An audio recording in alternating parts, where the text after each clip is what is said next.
You are weak, and I denounce this marriage to my son. It ends now. You should go home. I can't just leave, not like this. I'm no longer interested in this marriage. I want you to sign the divorce papers. Please, be calm. We can settle this.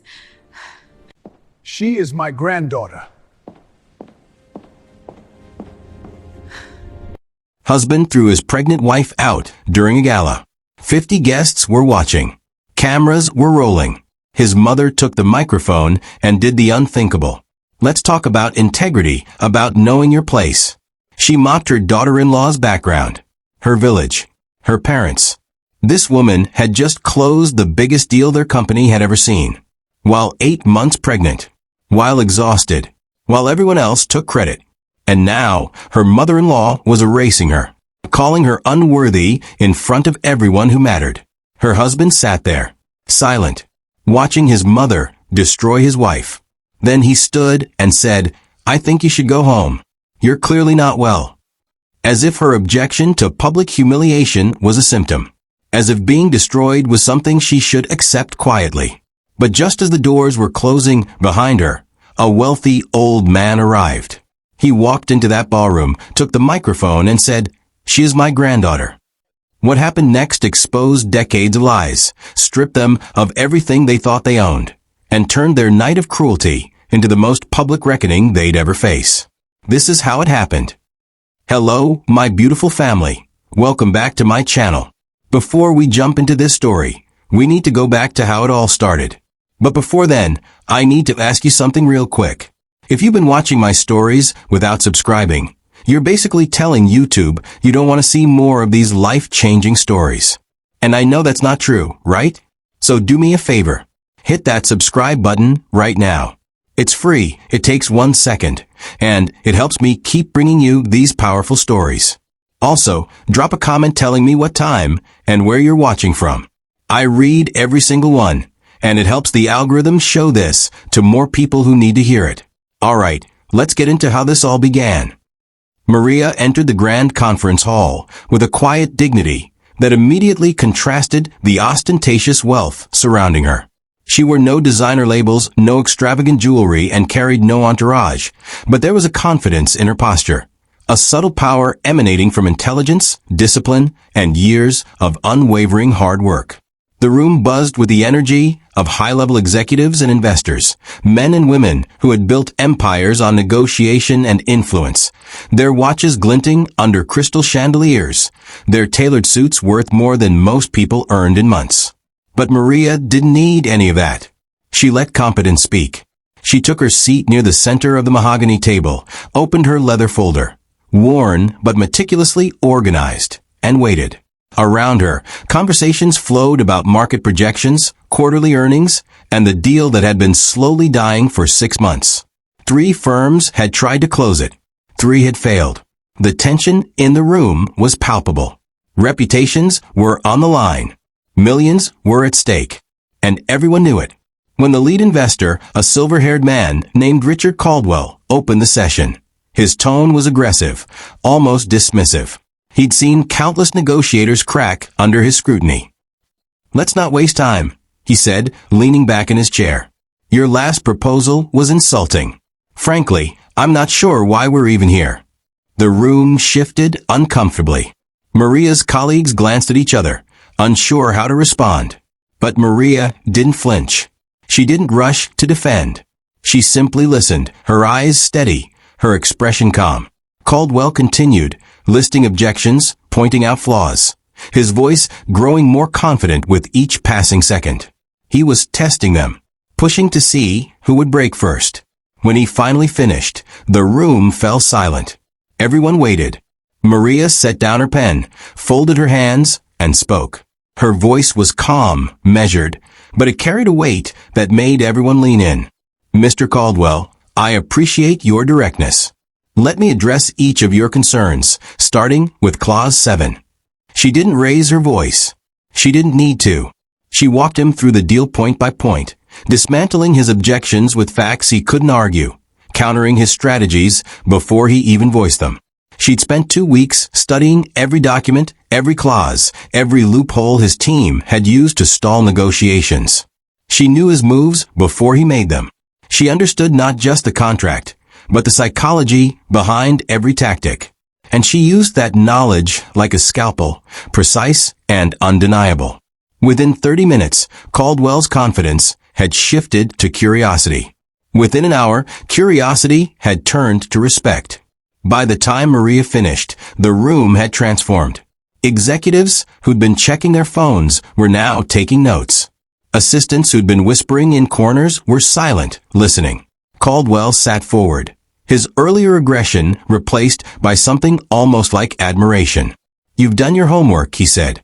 Maria nodded once. "I don't waste anyone's time, including my own." He smiled then, a genuine smile, and extended his hand across the table. "Let's finalize this." By the end of the day, the deal was closed. Signed. Done. Seasoned professionals, men and women who had spent decades in boardrooms, were shaking her hand and asking where she came from. One older executive, a woman with sharp eyes and sharper instincts, pulled her aside. "That was masterful," she said quietly. "How long have you been doing this?" Maria smiled. "Long enough to know that preparation beats performance every time." The woman laughed. "I'd hire you in a heartbeat. Don't let anyone underestimate you." Maria thanked her, but she'd heard those words before. She knew how quickly admiration could turn to envy, how easily respect could be weaponized. Her future husband noticed her that day, not because she flirted, not because she tried to stand out, but because competence is magnetic. He was an executive in the same company, sharp enough to recognize talent when he saw it, secure enough to admire it without feeling threatened. After the session ended, he approached her in the hallway. "That was impressive," he said. She turned, meeting his gaze with the same calm she'd shown in the boardroom. "It was necessary." He smiled. "Most people would have celebrated. You're already thinking about the next deal, aren't you?" She didn't deny it. Success doesn't pause. They talked for 20 minutes. Not about personal things. Not about where they were from or what they liked to do on weekends. They talked about strategy, about markets, about the psychology of negotiation. It was the kind of conversation that revealed character, the kind that built respect faster than any amount of small talk ever could. Over the next few months, they worked together on 3 more deals. Each one Maria closed. Each one, he watched her work with quiet admiration. Their connection wasn't built on romance. It was built on something deeper. Mutual recognition of intellect and drive, a bond that neither ego nor wealth could distort. When he finally asked her to dinner, it wasn't to charm her. It was to understand her. "You don't talk much about yourself," he said one evening over coffee. She shrugged. "My work speaks." He nodded. "It does. Louder than most people's words." But he wanted to know more. Not to judge. To connect. "Where did you learn to negotiate like that?" Maria hesitated, then answered honestly. "From necessity. When you grow up with nothing, you learn quickly that preparation is the only advantage you'll ever have. So you prepare better than everyone else." But not everyone was impressed. From the back of the conference hall, that first day, a woman had been watching. His mother. She hadn't clapped when Maria closed the deal. She hadn't smiled when others congratulated her. She'd simply observed, her expression neutral, her mind already calculating. That evening, at a private family dinner, she asked her son about Maria. "She's brilliant," he said, his voice carrying genuine enthusiasm. "Where's she from?" his mother asked, her tone carefully controlled. He paused. "Does it matter?" His mother sipped her wine, her gaze steady. "It always matters." She made calls. Quiet ones. Discreet inquiries through well-placed contacts. Within 2 days, she knew everything. Maria's village. Her parents' modest income.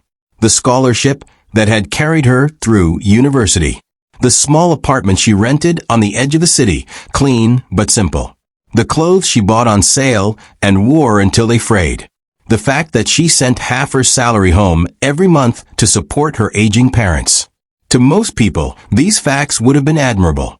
Evidence of character, of loyalty, of strength. But to Maria's future mother-in-law, they were proof of inadequacy. In her world, respect wasn't earned through work. It was inherited through bloodlines, through wealth accumulated over generations, through connections forged in elite circles. And in that world, Maria was an outsider. She always would be. The judgment had been passed before Maria ever set foot in the family home. The battle lines had been drawn before Maria even knew a war was coming. And the weapon of choice wasn't loud or obvious. It was something far more insidious. It was doubt delivered in whispers. It was humiliation wrapped in politeness. It was a slow, deliberate campaign to prove that Maria, no matter how brilliant, no matter how hardworking, would never truly belong. When Maria was first invited to the family home weeks later, she felt it immediately. The coldness. Not in the temperature. In the air. The estate was massive, intimidating in its elegance. Every detail designed to remind visitors of the wealth and power contained within its walls. The mother greeted her at the door with a smile that didn't reach her eyes. "Welcome," she said, the word sounding more like a warning than a greeting. Maria stepped inside, her instincts already alert. Dinner was served in a dining room that could have seated 20. Crystal glasses, silver cutlery, a table polished to a mirror shine. Maria's future husband sat beside her, his hand briefly squeezing hers under the table, a silent gesture of reassurance. But his mother sat across from them, her gaze sharp, assessing. The questions started small, polite, almost friendly. "That's a lovely dress, Maria. Where did you get it?" Maria answered honestly. "A boutique downtown. I've had it for a while." The mother's smile tightened just slightly. "Thrift." Maria kept her voice steady. "No. Just smart shopping." A pause. Then the next question. "And your family, dear? What do they do?" Maria had expected this. She prepared for it. But preparation didn't make it easier. "My father worked in construction. My mother sold produce at the market." The mother nodded slowly, her expression unreadable. How humble. The word hung in the air like smoke, thick and choking. Maria felt the judgment in every syllable, the condescension wrapped in politeness. But she didn't react. She couldn't. Not here. Not yet. Her future husband tried to shift the conversation. Maria just closed the Garrison deal. Saved the company millions. His mother's expression didn't change. How efficient. It wasn't a compliment. It was dismissal. Cold. Final. As if Maria's greatest professional achievement was nothing more than a clerk filing paperwork. The rest of the dinner passed in painful politeness. Every question from his mother was a test. Every answer from Maria scrutinized. By the time they left, Maria's jaw ached from maintaining her composure, from smiling through thinly veiled insults, from enduring a judgment she'd done nothing to deserve. In the car, her future husband apologized. "She'll come around," he said, his voice hopeful. Maria didn't answer. She knew better. Women, like his mother, didn't come around. They dug in. They waited. They planned. But Maria had faced worse. She'd grown up in a place where survival required strategy, where every opportunity had to be fought for, where nothing was given and everything was earned. She'd learned early that silence was a weapon, that patience was power, that endurance outlasted aggression. So when she walked into that family home and felt the weight of judgment pressing down on her, she didn't break. She adjusted. She endured. She prepared. Because she knew something his mother didn't. Quiet strength, the kind built in poverty and sharpened by necessity, was more dangerous than any wealth. It didn't announce itself. It didn't need to. It simply outlasted everything else. And Maria was very, very good at outlasting. The seeds of war had been planted that night. Not with shouting, not with confrontation, but with a single, silent truth. His mother had decided Maria didn't belong. And Maria had decided she wouldn't leave. What happens when quiet dignity meets calculated cruelty? The answer would unfold slowly, deliberately, and with consequences no one in that room could have anticipated. From the very first evening in her husband's home, Maria sensed an undercurrent she could neither ignore nor confront directly. The mother-in-law, a figure of polished elegance, operated with the precision of a strategist. each word and gesture carrying the weight of unspoken judgment. 3 months had passed since the wedding. 3 months of smiles in public and insults behind closed doors. 3 months of watching her achievements systematically erased. The pattern was subtle at first. So subtle that Maria questioned whether she was imagining it. But women who've survived by reading between the lines don't imagine threats. They recognize them. At the weekly family dinners, Maria would arrive in her simple but neat dresses, always polite, always prepared to contribute to conversations about business and strategy. But before she could speak, her mother-in-law would interject with questions designed to remind everyone in the room of Maria's origins. "Maria, dear, how is your mother? Still at the market?" The question would come with a smile, delivered in a tone that sounded like concern, but carried the sharp edge of condescension. Maria would answer calmly, "She's well, thank you. She's proud of her work." Her mother-in-law would nod slowly, that same controlled smile never wavering. Of course, hard work is so admirable, especially when one has no other options. The attacks were surgical, precise, designed to humiliate without being obvious enough to call out. One evening, as guests filled the living room for a business reception, Maria wore a dress she'd saved for months to buy. It was elegant, tasteful, and appropriate. But as she entered, her mother-in-law's eyes swept over her with barely concealed disdain. "Oh, Maria, that's different. Where did you find it?" Maria kept her voice steady. "A boutique on Fifth Avenue." Her mother-in-law's laugh was soft, almost sympathetic. "Well, it's certainly bold. Not quite what we usually wear to these events, but I suppose it works for you." The comment landed like a slap, quiet enough that most guests didn't notice, sharp enough that Maria felt it deep in her chest. Her husband, standing nearby, opened his mouth to say something, then closed it. He'd seen the exchange, but didn't know how to intervene without making it worse. Maria smiled, excused herself, and walked to the balcony. She stood there for 10 minutes, breathing slowly, reminding herself that reacting would only give her mother-in-law exactly what she wanted. This was the game. This was how power worked in this world. Not through loud confrontations, but through whispered judgments that accumulated like poison. But the cruelty didn't stop at words. At work, Maria continued to excel. She closed deals that others couldn't, identified opportunities that seasoned executives missed, and earned the respect of clients and colleagues. Yet somehow, when reports were filed and presentations were made, her contributions vanished. One afternoon, after Maria had spent 3 weeks negotiating a partnership with a European firm, her husband presented the deal to the board. He stood at the front of the conference room, outlining the strategy, explaining the terms, accepting congratulations. Maria sat in the back, watching. Not once did he mention her name. After the meeting, she approached him in his office. "Why didn't you mention my involvement?" she asked quietly. He looked up from his desk, genuinely confused. "I thought it was understood. Everyone knows we work together." Maria shook her head. "No, they don't. They think you did this alone." He sighed, rubbing his temples. "Does it really matter? We're married. Your success is my success." Maria felt something shift inside her.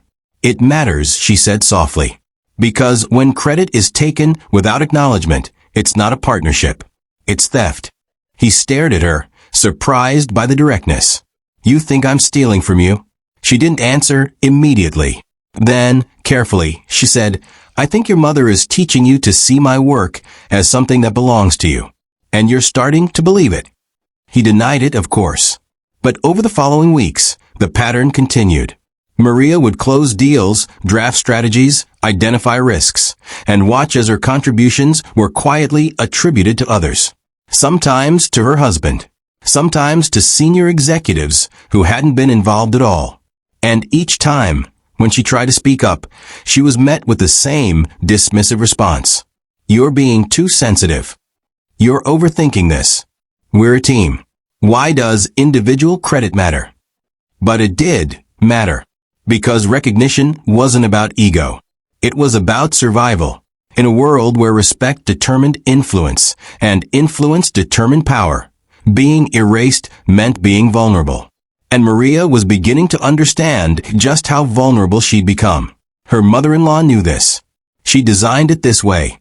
Every compliment Maria received from a colleague was quietly undermined in private conversations. Yes, she's quite capable, but she does require significant guidance. Every success was reframed as luck or support from others. Well, with the resources we've provided, anyone could have closed that deal. It was a masterclass in subtle destruction, so carefully executed that Maria couldn't fight it without seeming paranoid or ungrateful. Then came the pregnancy. Maria discovered she was expecting 3 months after the wedding. When she told her husband, his reaction was immediate and joyful. He held her close, promised her everything would be perfect, assured her that this baby would bring them even closer. But when they told his mother, the reaction was different. She smiled, of course. She said all the right words. How wonderful. A grandchild. But her eyes told a different story. To her, this wasn't a blessing. It was a complication. A pregnant woman couldn't work as hard, couldn't travel as easily, couldn't be discarded as quickly. And that made Maria more dangerous. Because a child meant permanence. It meant Maria wasn't just a temporary inconvenience that could be quietly removed. She was now tied to the family in a way that couldn't be undone. So the attacks shifted. They became more pointed, more deliberate. At a dinner party 2 weeks after the announcement, Maria's mother-in-law addressed a group of investors. We're so thrilled about the baby, of course. Though I do worry about how Maria will manage. Motherhood and career are such a difficult balance, especially for women who aren't used to having support systems. One of the investors, a woman in her 50s, raised an eyebrow. Maria seems incredibly capable. I'm sure she'll manage just fine. Maria's mother-in-law smiled sweetly. Oh, I'm sure she'll try. But reality can be quite different from ambition, can it? The comment hung in the air, subtle enough to sound like concern, sharp enough to plant doubt. Maria's husband, sitting beside her, reached for her hand under the table. But he didn't say anything. He didn't correct his mother. He didn't defend Maria. And in that silence, Maria understood something she'd been trying to deny. He was changing. The constant whispers, the subtle insinuations, the repeated suggestions that Maria was difficult, overly sensitive, or incapable of balancing work and family. They were working. Slowly, almost imperceptibly, his perception of her was shifting. He still loved her. She believed that. But love without trust was fragile. And trust, once poisoned, was almost impossible to restore. Have you ever watched someone you love start to see you through someone else's eyes? Over the next few weeks, the distance between them grew. Conversations that used to flow easily became stilted. He questioned her decisions more often. Are you sure you should be traveling this much? You're pregnant.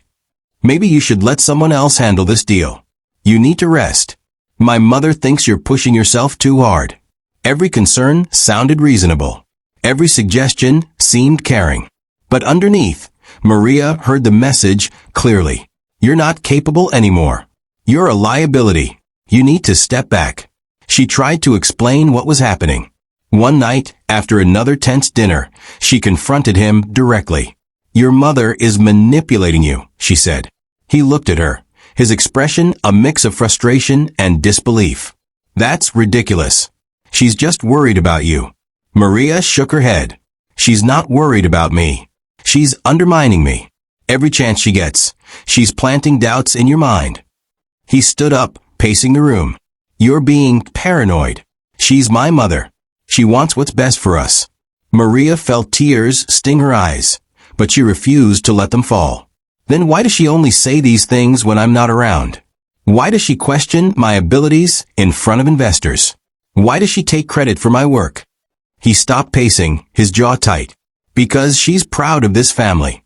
She's protective. And maybe, Maria, you're too proud to accept help. The words hit her like a physical blow.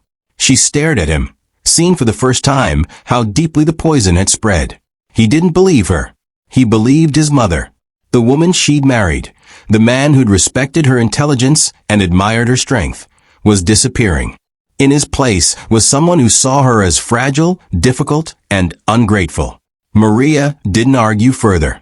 She simply nodded, left the room, and locked herself in the guest bedroom. That night, she cried for the first time since the wedding. Not because of the insults, not because of the stolen credit, but because she was losing her husband to a campaign of whispers she couldn't fight. And the worst part? He didn't even realize it was happening. Can cruelty disguised as concern destroy a marriage from the inside? Maria was about to find out. By the time Maria reached the midpoint of her pregnancy, the orchestrated isolation had become nearly unbearable.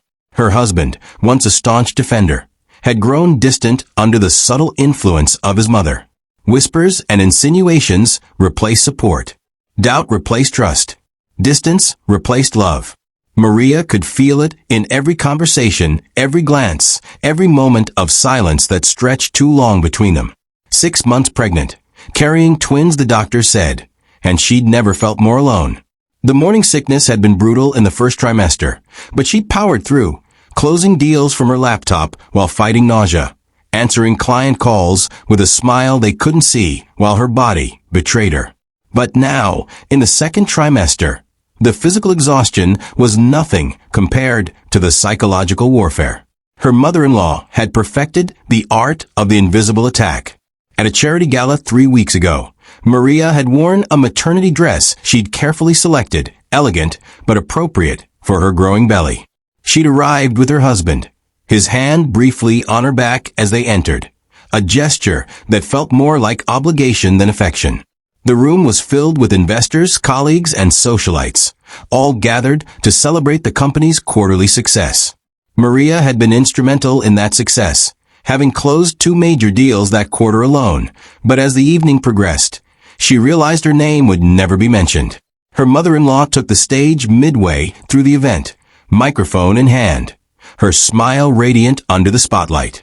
"I want to thank everyone for being here tonight," she began, her voice smooth and practiced. "This quarter has been exceptional for our company, thanks to the tireless work of our executive team." She went on to list names: her son, the CFO, the head of international relations. She praised their vision, their dedication, their strategic brilliance. Maria stood in the back of the room, one hand resting on her belly, listening to her own achievements being attributed to others. Not once was her name mentioned. Not once was her contribution acknowledged. When her husband took the stage to add his own remarks, Maria waited, hoping he would correct the record. But he didn't. He thanked his mother for her leadership, thanked the team for their support, and accepted congratulations with a humility that would have been admirable if it weren't built on lies. After the speeches, guests approached Maria with polite smiles. "You must be so proud of your husband," one woman said. Maria forced a smile. The whole team worked hard. Another guest, an older man who'd been in business for decades, leaned in. "Make sure you take care of yourself, dear. A woman in your condition shouldn't be worrying about work." The condescension was wrapped in concern, but Maria heard it clearly. "You're not capable anymore. You're just a pregnant wife now. Your value has expired." She excused herself and found a quiet corner near the balcony doors. Her husband found her there 20 minutes later. "You okay?" he asked, his voice careful. Maria didn't look at him. "Why didn't you mention me in your speech?" He shifted uncomfortably. "I thank the team. You're part of the team." She turned to face him, her eyes searching for him. "I closed the Bergman deal. I negotiated the terms for the Singapore expansion. I saved us from losing the Whitmore account when they threatened to pull out. And you thank the team?" He sighed, running a hand through his hair. "Maria, you're making this about ego. It's not. We're all working toward the same goal." She felt something break inside her, something she'd been holding together through sheer will. "It's not about ego. It's about respect. And you've stopped giving me any." He stared at her, frustration flashing across his face. "You're being unreasonable. My mother said you might get emotional during the pregnancy, but I didn't think." Maria cut him off, her voice low but sharp. "Your mother said. Do you hear yourself? Every time you doubt me, every time you dismiss me, it's because your mother said something." When did you stop thinking for yourself? He stepped back as if she'd struck him. That's not fair. Maria's laugh was bitter. No. What's not fair is watching you become someone I don't recognize. Someone who takes credit for my work and blames my objections on hormones. The argument ended there because they were in public, because causing a scene would only give his mother more ammunition, because Maria was too exhausted to fight a battle she was clearly losing. They drove home in silence, the space between them in the car feeling like an ocean. That night, Maria lay awake, her hands resting on her belly, feeling the twins move inside her. She dreamed of this moment, of becoming a mother, of building a family with the man she loved. But now, carrying his children, she'd never felt more isolated. How do you fight an enemy who operates in whispers? How do you defend yourself against accusations that are never spoken aloud? The next morning, at breakfast, her mother-in-law was already seated at the table when Maria came down. "Good morning, dear," she said sweetly. "Did you sleep well?" Maria poured herself tea, her movements careful and controlled. "Well enough." Her mother-in-law smiled. "I'm glad. You looked quite tired at the gala. Perhaps you're overextending yourself." Maria met her gaze directly. "I'm managing fine." Her mother-in-law's smile didn't waver. "Of course. But as a mother myself, I feel compelled to remind you that your first priority should be those babies. Work can wait. Your health cannot." The words sounded caring, maternal. But Maria heard the real message. Step back. Disappear. Let the men handle the important things. Maria set down her teacup with deliberate care. "My work is important. To me and to this company. I won't stop because it makes anyone uncomfortable." Her mother-in-law's eyes hardened just slightly, a crack in the pleasant facade. "I'm not suggesting you stop, dear. I'm suggesting you prioritize.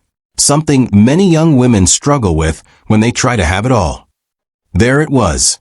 The subtle implication that Maria was selfish, that her ambition was a character flaw, that wanting both career and family made her somehow deficient. Maria stood, her chair scraping softly against the floor. "I've been prioritizing since the day I was born. I'll continue to do so without your guidance." She left the room before her mother-in-law could respond, but she felt the woman's gaze burning into her back. The war was no longer subtle. It was open, deliberate, and escalating. Over the following weeks, the isolation deepened. Colleagues who used to seek Maria's input started bypassing her, going directly to her husband instead. Meetings were scheduled without her knowledge. Emails she should have been copied on went to others. When she asked about it, she was told she needed to rest, that they didn't want to burden her, that her health was more important than any deal. But Maria knew better. This wasn't about her health. This was about erasing her, making her invisible, ensuring that by the time she gave birth, she'd be so far removed from the company's operations that coming back would be impossible. So she adapted. She started documenting everything. Every deal she closed, every strategy she developed, every contribution she made, she recorded meticulously in a private file on her laptop. Not for revenge. Not to prove anything to anyone else. But to remind herself of the truth when everyone around her was trying to rewrite it. She worked from home more often now, partly because the office had become hostile territory, partly because her body demanded rest. But even at home, she wasn't safe from the psychological assault. Her mother-in-law would visit unannounced, always with some excuse, bringing groceries, checking on her health, offering unsolicited advice about pregnancy and motherhood. "You know, dear, when I was pregnant, I stopped working entirely," she said one afternoon, sitting in Maria's living room uninvited. "I focused on preparing for my son's arrival. It was the best decision I ever made." Maria looked up from her laptop where she'd been reviewing contracts. "I'm not you." Her mother-in-law's smile was patient, condescending. "No, you're not. But you're carrying my grandchildren. And I have a responsibility to ensure they're born healthy. Which means ensuring their mother isn't stressed and overworked." Maria closed her laptop slowly. "Are you suggesting I'm a bad mother before my children are even born?" Her mother-in-law's expression shifted to shock, perfectly performed. "Of course not. How could you think such a thing? I'm only trying to help. But Maria saw through it. Every comment, every visit, every piece of advice was designed to undermine her confidence, to make her question herself, to isolate her further from her husband and from any support system she might have had. That evening, when her husband came home, his mother was still there. They sat together in the living room, talking in low voices, occasionally glancing toward the bedroom where Maria had retreated. She could hear fragments of their conversation through the door. She's becoming difficult, so defensive. I'm worried about her mental state. Pregnancy can do strange things to a woman's mind. Maria pressed her hands against her ears, but the words seeped through anyway. This was the strategy. Make her seem unstable. Make her reactions look irrational. Make everyone believe she was the problem. When her husband finally came to bed hours later, Maria pretended to be asleep. He stood in the doorway for a long moment, and she could feel his uncertainty, his confusion. He was being torn between two versions of reality. His mother's carefully constructed narrative and his own fading memories of who Maria actually was.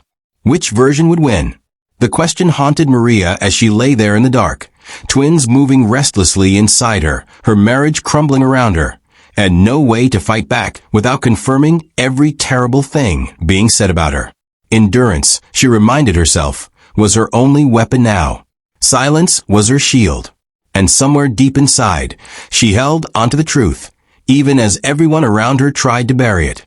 Even as the personal pressures intensified, Maria's professional brilliance could not be dimmed. At 7 months pregnant, carrying twins that made every movement deliberate and exhausting, she spearheaded the largest deal the family company had ever attempted, a multi-billion-dollar acquisition with global implications. The target was Meridian Technologies, a European firm with cutting-edge patents and distribution networks that could triple the company's international presence. 3 competitors were circling the same opportunity, each with deeper pockets and stronger political connections. But Maria had something they didn't. She had vision, and she had desperation. This deal wasn't just about business anymore. It was about survival. If she could close this, if she could prove her worth beyond any doubt, maybe her husband would finally see what his mother was doing. Maybe the fog of manipulation would lift. Maybe she could reclaim the marriage she'd once had. So she worked. Through morning sickness that still plagued her. Through swollen ankles and back pain that made sitting at her desk an act of endurance. Through sleepless nights when the twins would kick and turn, as if they too sensed the urgency of what their mother was fighting for. The negotiation had begun 4 months earlier, before anyone knew about the pregnancy, before the isolation had become complete. Maria had initiated contact with Meridian's CEO, a notoriously difficult man named Henrik Voss, who'd rejected every previous approach. She'd spent weeks studying not just his company, but the man himself, his speeches, his interviews, his business philosophy. She learned he valued substance over flash, strategy over charm, and honesty over flattery. So when she finally secured a video call with him, she didn't waste time on pleasantries. Mr. Voss, I'm not here to convince you we're the best option. I'm here to show you we're the only option that makes sense. He'd raised an eyebrow, intrigued. Bold statement. Back it up. For the next hour, Maria walked him through a presentation she'd built entirely herself, outlining how the acquisition would preserve his company's independence while expanding its reach, how the financial structure would protect his employees, and how the timeline would give him control over the transition. She anticipated every objection before he raised it. She addressed every concern before he voiced it.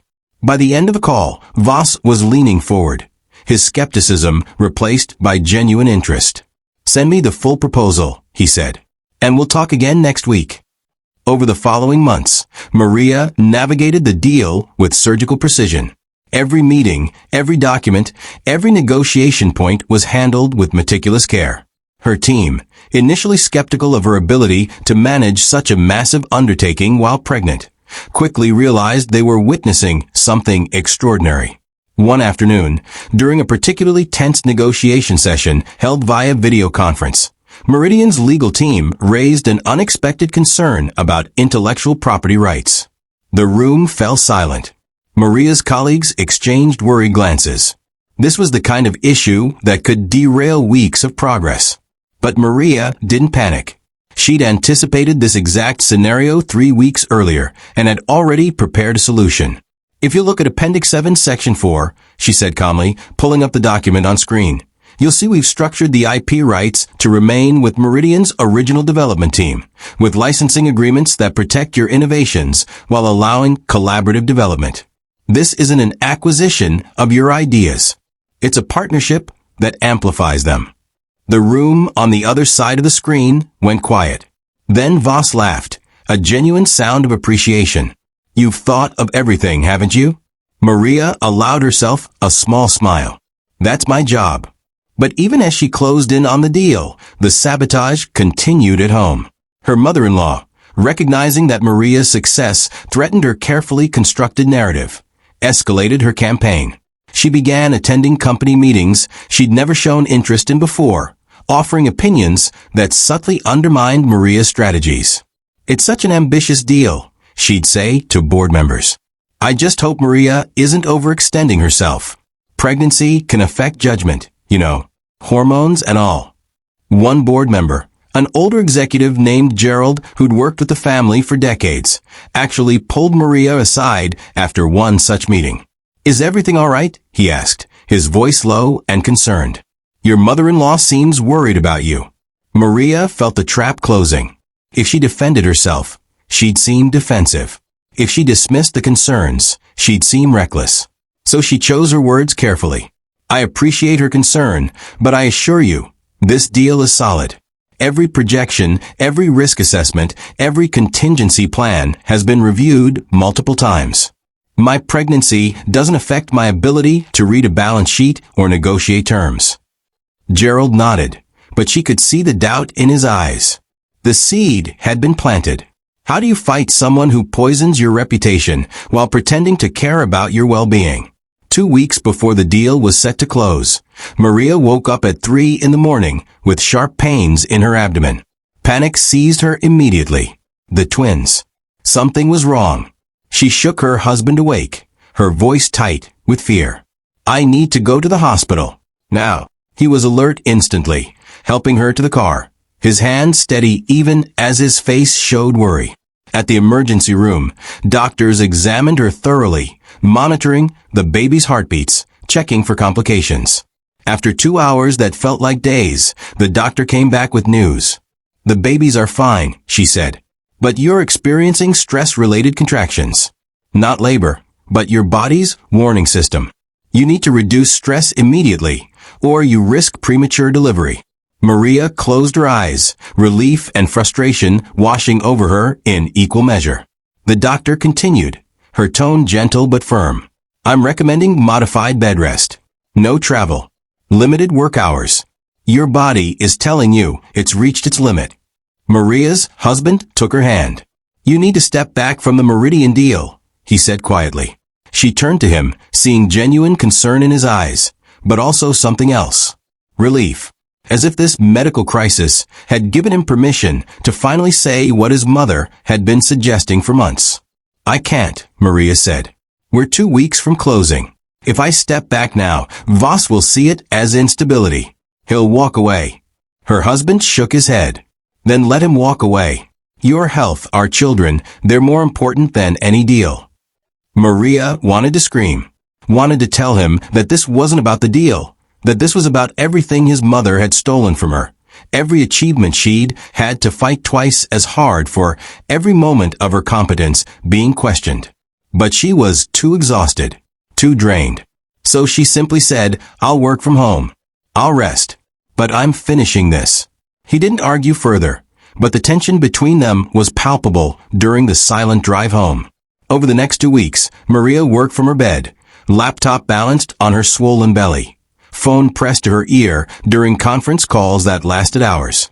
Her team brought documents to the house. Video conferences replaced in-person meetings. And slowly, painfully, the deal came together. The final negotiation happened on a Tuesday morning. Maria, propped up by pillows, her ankle swollen and her back aching, faced Henrik Voss one last time via video. We've addressed every concern, she said, her voice steady despite her exhaustion. The only question left is whether you trust us to honor our commitments. Voss was quiet for a long moment, studying her through the screen. Then he said something that caught her off guard. You know, Mrs. Martinez, when we started this process, I had my doubts. Not about your company, but about whether anyone had the fortitude to see this through. You've proven me wrong. Not just with your strategy, but with your character. This deal is closed. Relief flooded through Maria, so intensely she felt tears prick her eyes. Thank you, she managed. You won't regret this. When the call ended, Maria sat alone in her bedroom, one hand on her laptop, the other on her belly. She'd done it. Against every obstacle, every act of sabotage, every moment of isolation and doubt, she'd closed the biggest deal in the company's history. This was her vindication, her proof. Her undeniable worth is documented in contracts and signatures and billions of dollars. But when her husband came home that evening and she told him the news, his reaction wasn't what she'd hoped for. That's great, he said, but his voice was flat. I'm proud of you. The words fell hollow, obligatory, as if he was reading from a script his mother had written. The board wants to host a gala dinner to celebrate, he continued. Next Saturday. It'll be a big event. Investors, press, everyone. Maria felt a spark of hope. A public celebration. Recognition. Finally, her work would be acknowledged in front of everyone who mattered. That sounds perfect, she said.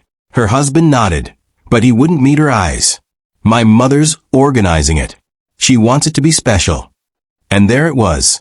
The warning bell that Maria should have heard louder. Her mother-in-law, organizing a celebration of Maria's achievement.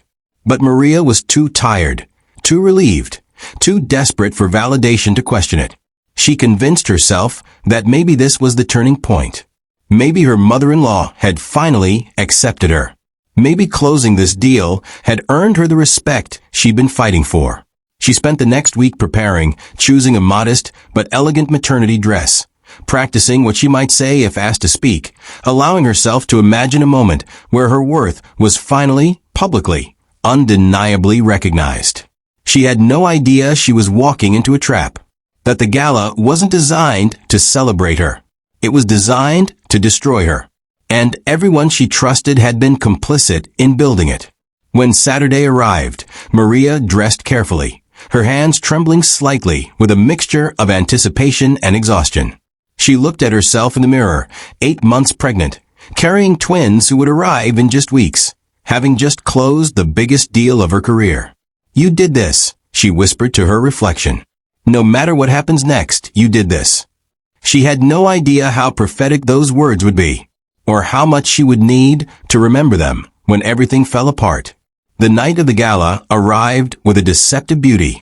Crystal chandeliers cast warm light across the grand ballroom, their reflections dancing on polished marble floors that gleamed like mirrors. Round tables draped in ivory silk filled the space, each set with fine china and crystal glasses that caught the light with every movement. A string quartet played softly in the corner, their music elegant and understated.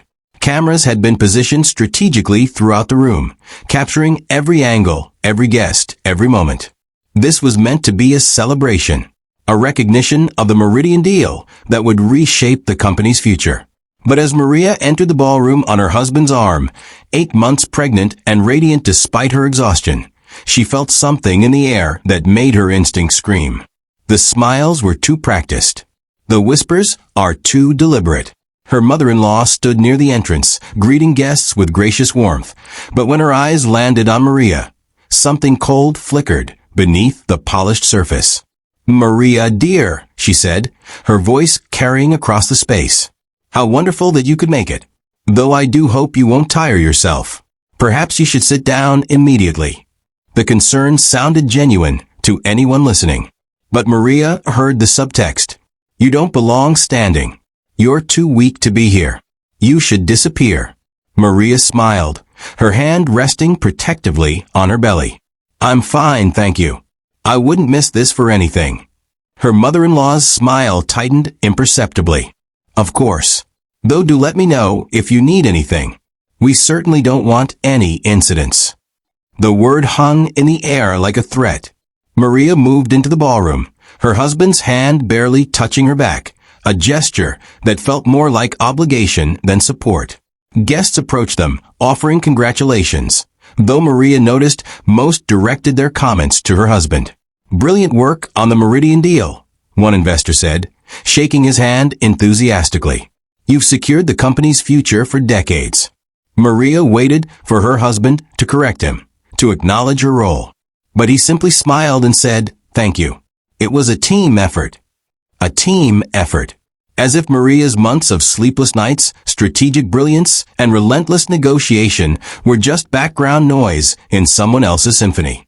She felt something crack inside her chest, but she kept smiling, kept nodding, kept playing the role of the supportive wife, because what else could she do? Throughout dinner, the pattern continued. Executives praised her husband's vision. Board members toasted his leadership. Colleagues congratulated him on his strategic acumen. And Maria sat beside him, invisible, her contribution to the biggest deal in company history erased with surgical precision. Then, as dessert was being served, her mother-in-law stood and made her way to the microphone positioned at the front of the room. The string quartet fell silent. Conversations dimmed. Every eye in the room turned toward her. "Good evening, everyone," she began, her voice warm and commanding. "I want to thank you all for joining us tonight to celebrate a momentous achievement for our company." Applause rippled through the room. Maria's hands remained in her lap, her heart beginning to race with an anxiety she couldn't name. Her mother-in-law continued, her tone measured and practiced. "The Meridian acquisition represents years of strategic planning, careful negotiation, and bold vision. It's a testament to the leadership that has guided this company through challenging times." She paused, her gaze sweeping the room before landing deliberately on Maria. "But tonight, I think it's important we address something that's been on my mind. Something about integrity, about truth, and about the values that define our family and our business." The room went completely silent. Maria felt her husband shift beside her, confusion and concern flickering across his face. What was happening? Her mother-in-law's expression remained pleasant, but her next words were delivered with the precision of a blade. "You see, success in business requires not just intelligence, but character. It requires humility, and it requires understanding one's true place in the larger picture." Maria's stomach dropped. This wasn't a celebration. This was an execution. "When someone joins our family," her mother-in-law continued, her voice growing slightly harder, "we welcome them with open arms. We provide opportunities, resources, and support. We ask only for honesty and gratitude in return." She paused, letting the words settle over the room like fog. But sometimes, people forget where they came from. They forget the help they received. They begin to believe their own narratives, taking credit for achievements that were truly collaborative efforts. The implication was clear. Maria felt every eye in the room turn toward her, felt the weight of judgment pressing down on her from all sides. Her mother-in-law wasn't finished. "Maria came to us from very humble beginnings. A village most of us have never heard of. Parents who worked with their hands. No connections, no resources, no understanding of our world." The words were delivered with false sympathy, but each one landed like a hammer. "We embraced her. We gave her opportunities she never could have accessed on her own. My son married her out of love.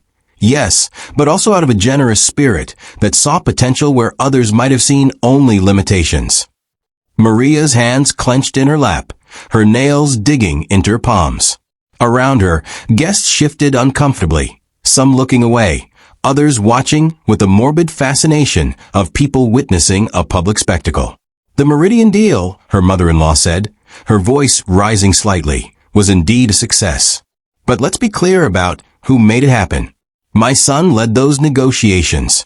His team supported him.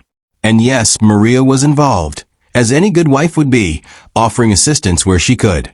But to claim, as I've heard some suggest, that she was the architect of this achievement." She shook her head slowly, sadly. "That would be dishonest. That would be taking credit that isn't rightfully hers. The room erupted in whispers. Maria felt the ground shifting beneath her, felt her reality being rewritten in real time in front of 50 witnesses who would carry this narrative into every business circle that mattered. Her husband sat frozen beside her, his face pale, his expression unreadable. Why wasn't he stopping this? Why wasn't he standing up, correcting his mother, defending the truth? Maria started to rise, started to speak, but her mother-in-law's voice cut through the chaos. Maria, dear, I know this must be difficult to hear. Pregnancy makes us emotional, makes us perhaps see things in ways that aren't quite accurate. And I want you to know we still care about you. We still want what's best for those babies you're carrying. The false compassion was the cruelest cut of all. Maria's voice, when she finally found it, came out quieter than she intended. That's not true, she said, but the words were swallowed by the enormous room, by the whispers, by the sheer force of her mother-in-law's orchestrated assault. Her mother-in-law continued as if Maria hadn't spoken. I think, for everyone's sake, it would be best if Maria took some time away, to rest, to prepare for motherhood, to reflect on what truly matters. Then she turned to her son, her expression shifting to something that looked almost like concern. Don't you agree? And in that moment, Maria's husband, the man she'd loved, the man whose children she carried, the man who'd once admired her brilliance, looked at her with eyes that held doubt, confusion, and worst of all, embarrassment. He stood slowly, his movements mechanical, and when he spoke, his voice carried across the silent room. I think my mother is right. Maria, you should go home. You're clearly not well. The words shattered what was left of Maria's composure. Not well. As if her objection to being publicly humiliated was a symptom of instability rather than a justified response to cruelty. She looked around the room, searching for one face, one ally, one person who would speak up for truth. But she found only averted eyes and uncomfortable silence. People who'd praised her work in private now refused to meet her gaze. Colleagues who'd relied on her expertise suddenly found their phones fascinating. Even the executives who'd watched her close the Meridian deal remained silent, unwilling to contradict the family that controlled their careers. Maria stood, her movements slow and deliberate despite the trembling in her legs. She would not cry. She would not give them that satisfaction. She placed one hand on her belly, feeling the twins move restlessly inside her, as if they too sensed their mother's anguish. I closed that deal, she said, her voice stronger now, carrying across the room with quiet authority. I negotiated every term. I built every strategy. I spent months earning Henrik Voss's trust when everyone else had failed. And you all know it. Her mother-in-law's expression hardened. Maria, you're making a scene. Think of the babies. Think of your husband's reputation. Maria met her gaze directly, seeing clearly for the first time the depth of hatred beneath the polished exterior. This woman had never intended to accept her, had never planned to let her belong, had orchestrated this moment for months, planting seeds of doubt, stealing credit, poisoning her husband's perception, all leading to this public execution.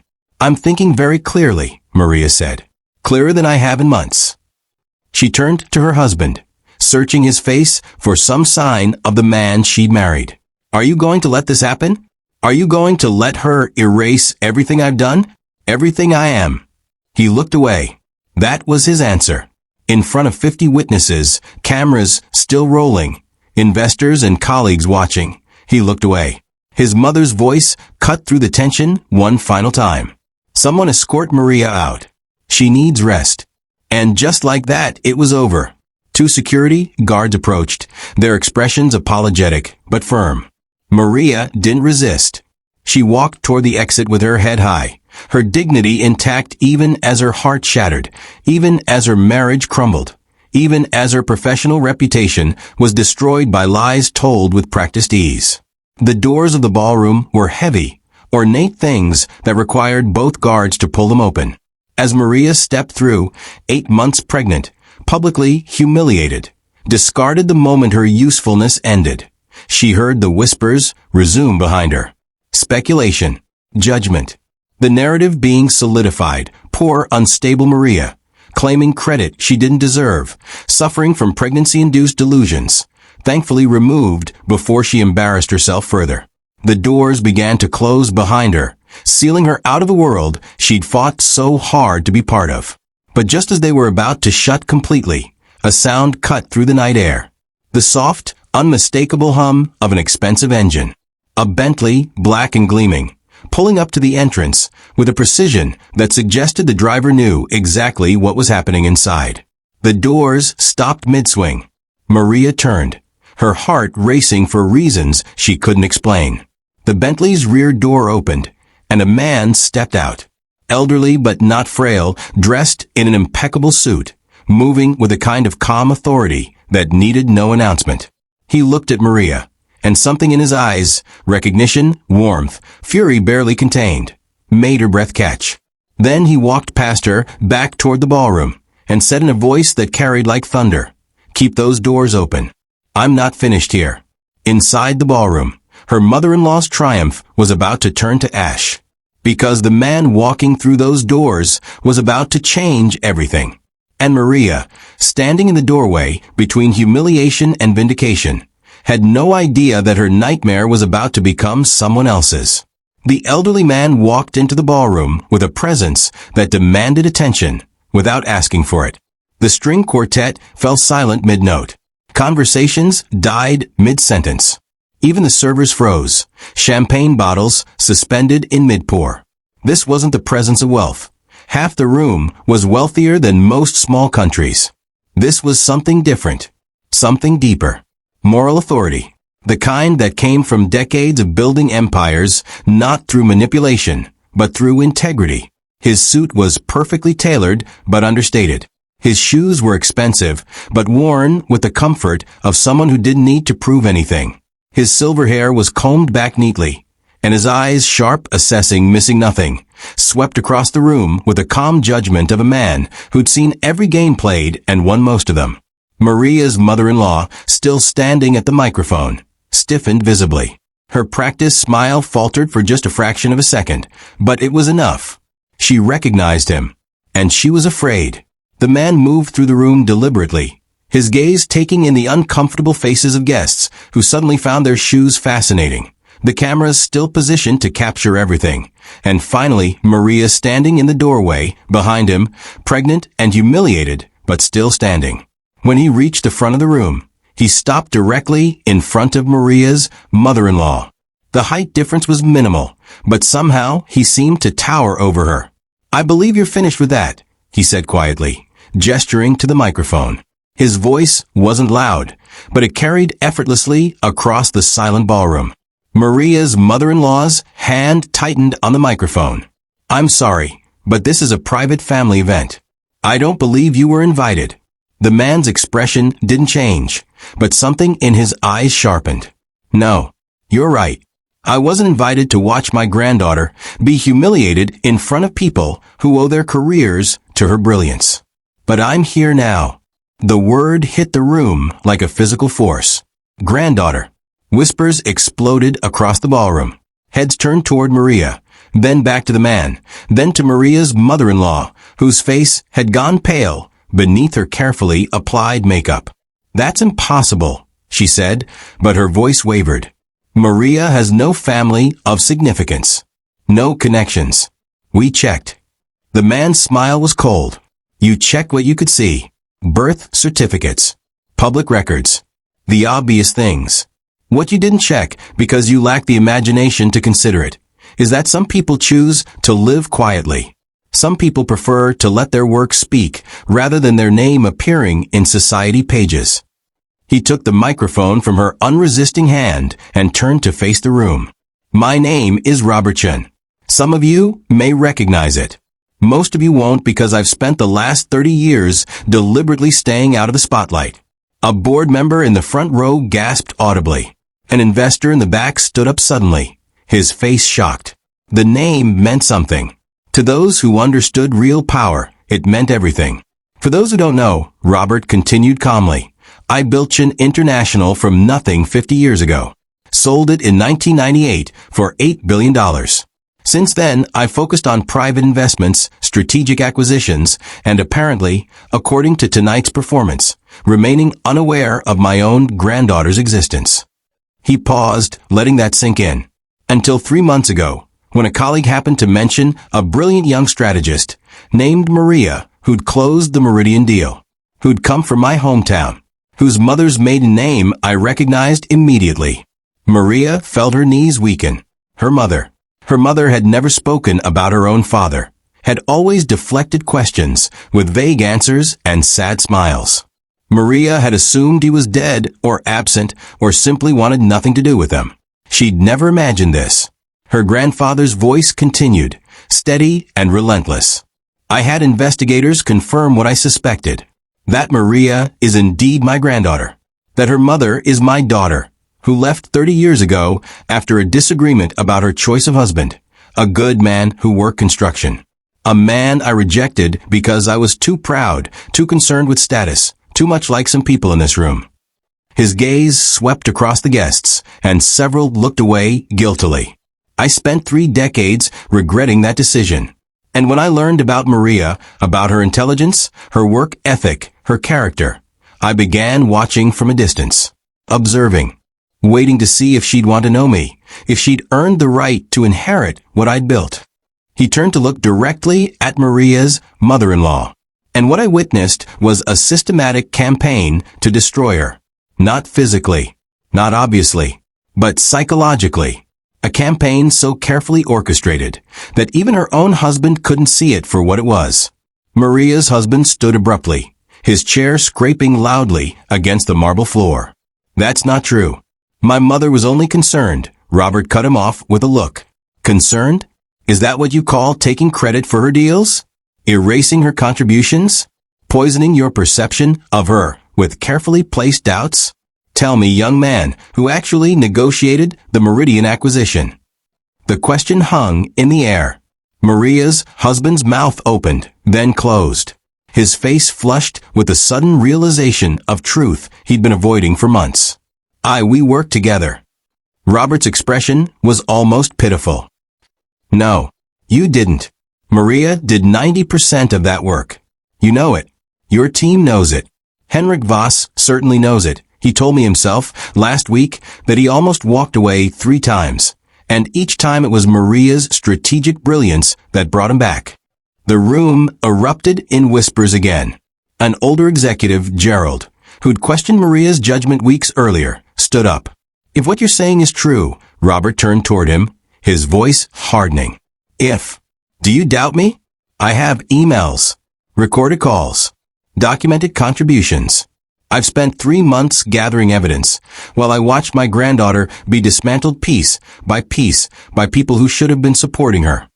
He pulled a tablet from his assistant, who'd appeared silently beside him, and with a few taps, the ballroom's projection screens flickered to life. Emails appeared, time-stamped documents, video conference recordings, all showing Maria's work on the Meridian deal, her strategies, her negotiations, her solutions to problems that had stumped everyone else. The evidence was undeniable, overwhelming, and damning. Maria's mother-in-law tried to speak, her voice shrill. This is absurd. Those documents could be fabricated. You can't just walk in here, and Robert turned to her, and his voice, though quiet, carried the weight of absolute authority. I'm not finished. Because you see, the Meridian deal isn't the only lie you've been living. He tapped the tablet again, and new information appeared on the screens. Corporate documents, ownership papers, legal agreements that made several board members lean forward, squinting at the details. This company, Robert said, his voice carrying across the stunned silence, the one you've been running like your personal kingdom, doesn't actually belong to you. It belongs to me. The ballroom exploded. Guests stood, some shouting questions, others demanding explanations. Board members stared at the screens in disbelief.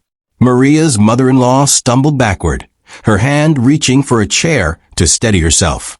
That's impossible, she whispered. My late husband built this company. It's been in our family for... Robert's voice cut through the chaos like a knife. Your late husband built this company with my money. With a loan he took 30 years ago when I was still speaking to my daughter. A loan that was never repaid. A loan that, according to the contract he signed, gave me controlling interest if payment wasn't made within 25 years. He paused, letting the timeline sink in. That deadline passed 3 years ago. I've owned this company for 3 years. The house you live in, the cars you drive, the lifestyle you flaunt, all of it exists because I allowed it to. Because I was waiting to see if you were worthy of the responsibility. Maria's husband looked like he'd been struck. My father never mentioned any loan. There's nothing in his records. Robert's expression was almost sympathetic. Your father kept many secrets. And your mother has been very careful to hide the truth. But the documents are all legal, all registered, all undeniable. I am the majority owner of this company. And as of tonight, I'm taking active control. The room fell into stunned silence. 50 witnesses, multiple cameras, and the entire foundation of their understanding of power and ownership crumbling in real time. Maria's mother-in-law seemed to age 10 years in 10 seconds. Her carefully constructed world, her authority, her control, all of it had been built on sand, and the tide had just come in. Robert turned back toward Maria, still standing in the doorway, her hand on her belly, tears streaming down her face, though she made no sound. Come here, granddaughter, he said gently. Maria moved forward on shaking legs, the crowd parting before her like water. When she reached her grandfather, he took her hand with a gentleness that contrasted everything that had come before. I'm sorry I wasn't there sooner, he said quietly. I'm sorry you had to endure this alone. But you're not alone anymore. He turned back to the room, his voice returning to steel. Effective immediately, there will be changes. The board will be restructured. Credit will be given where credit is due. And those who participated in the systematic humiliation of my granddaughter will answer for it. His gaze landed on Maria's mother-in-law. You will vacate the family home by the end of the month. You will relinquish all titles and positions within the company. And you will be grateful I'm not pursuing legal action for fraud and embezzlement. She opened her mouth to protest, but no sound came out. What could she say? The evidence was on screens behind her. The witnesses surrounded her. The man who actually owned everything she'd claimed as hers stood before her, immovable and absolute. Robert's final words were delivered with quiet finality. This gala was meant to humiliate Maria. Instead, it will be remembered as the night truth returned to this company. The night accountability replaced manipulation. The night my granddaughter was finally given what she'd earned. He looked around the room one last time. I suggest you all consider carefully what role you played in tonight's events, and what role you want to play moving forward. Then he took Maria's arm gently and led her toward the exit. Behind them, the ballroom remained frozen in shocked silence. 50 people who'd watched a woman be destroyed were now watching her grandfather dismantle an empire built on lies. And every single one of them was wondering the same thing. How did we not see this coming? How long had he been watching? And what happens now? The night of humiliation had become something else entirely. A reckoning. And it was far from over. Robertson didn't leave the ballroom immediately. Instead, he guided Maria to a chair at the front table, ensuring she was seated comfortably before turning back to address the frozen crowd. His assistant, a sharp-eyed woman in her 40s, had already set up a laptop connected to the projection screens. What came next would strip away every remaining layer of deception, leaving nowhere for the guilty to hide.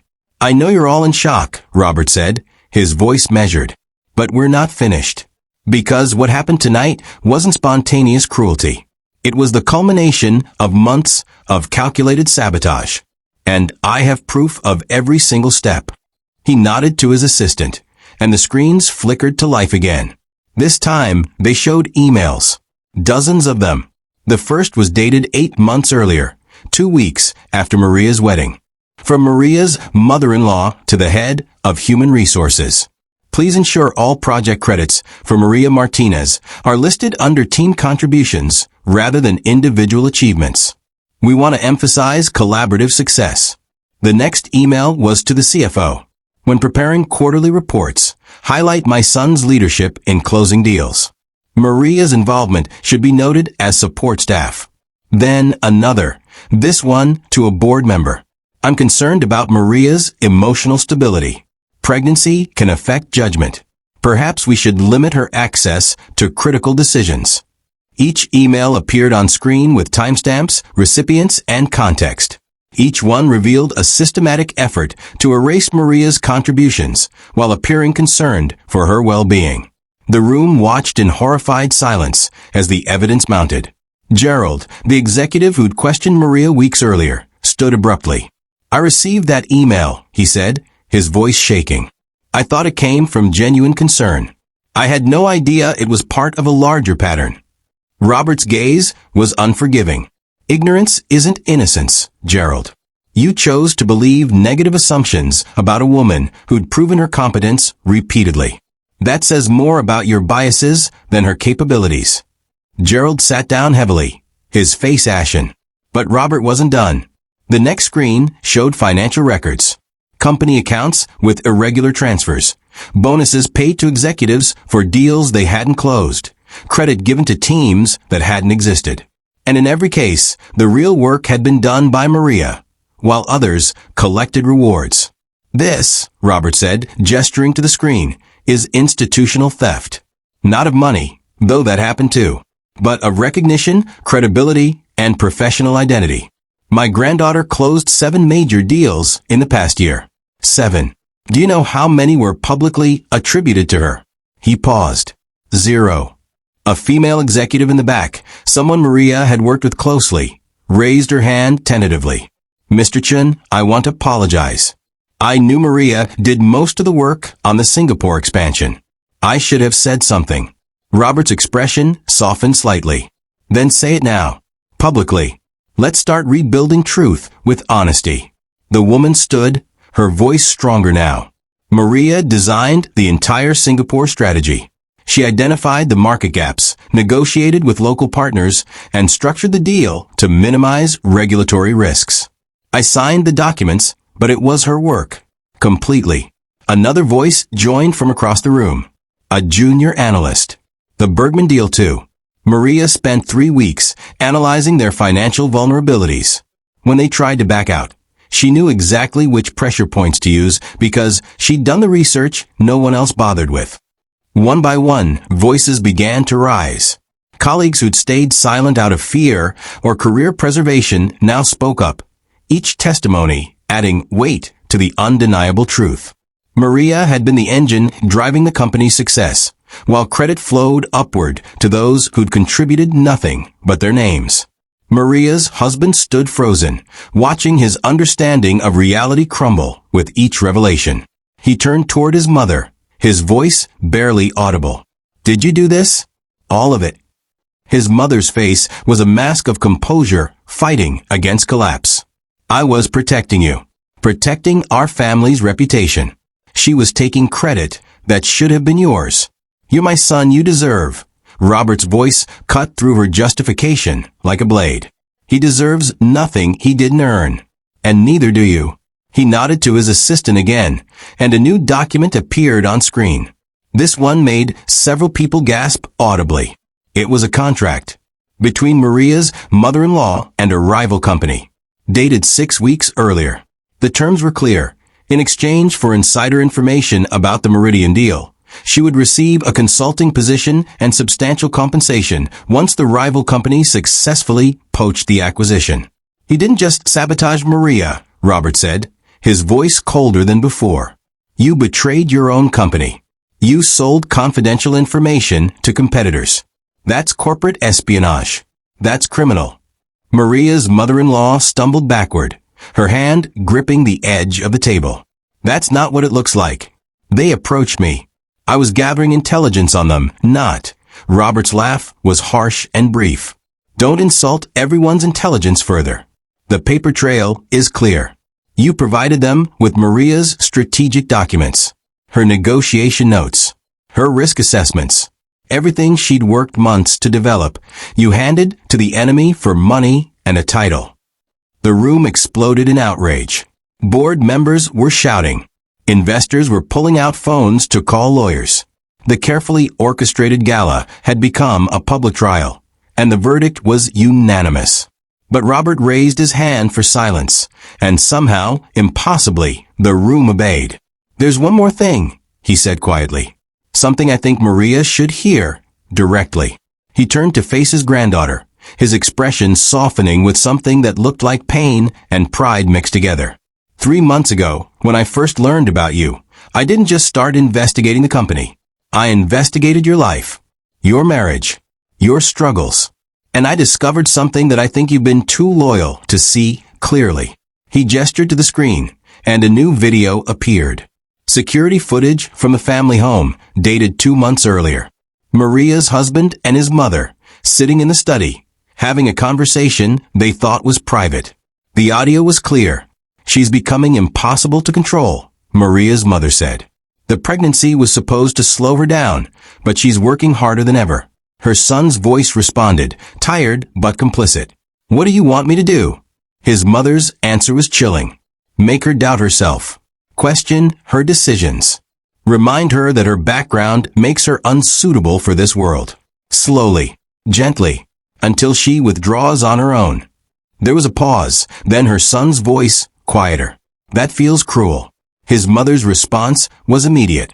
"It's necessary. She doesn't belong here. She never did. And the longer she stays, the more damage she does to your reputation, to our family name." The video continued, showing multiple conversations over several weeks. Each one revealed Maria's husband participating in the campaign against her, sometimes reluctantly, sometimes with frustration, but always complicit. He questioned her judgment in front of colleagues. He suggested she was overreacting to his mother's behavior. He isolated her from potential allies by framing her as difficult and emotionally unstable. Maria watched the screen, her hand pressed against her mouth, tears streaming silently down her face. This wasn't just betrayal. This was premeditated destruction by the person she'd trusted most. When the video ended, the ballroom was silent except for Maria's quiet crying. Her husband stood motionless, his face drained of color, unable to meet her eyes. "I'm sorry," he whispered. "I didn't realize. I thought I was helping you. I thought." Maria's voice, when she finally spoke, was steady despite her tears. "You thought your mother's version of me was more real than the woman you married. You chose her lies over my truth, over and over again." He took a step toward her, but Robert moved between them, his presence a wall. "You don't get to approach her right now. You've lost that right." He turned to address the entire room one final time. "What you witnessed tonight is what happens when cruelty operates in whispers. When power is abused behind closed doors. When good people stay silent because speaking up feels too risky." His gaze swept across every face, holding each person accountable. "This company will change. Not just management, but culture. Those who participated in or enabled this abuse will face consequences. Those who stayed silent will need to decide if they have the courage to speak up next time. Because there will be a next time. There's always a next time."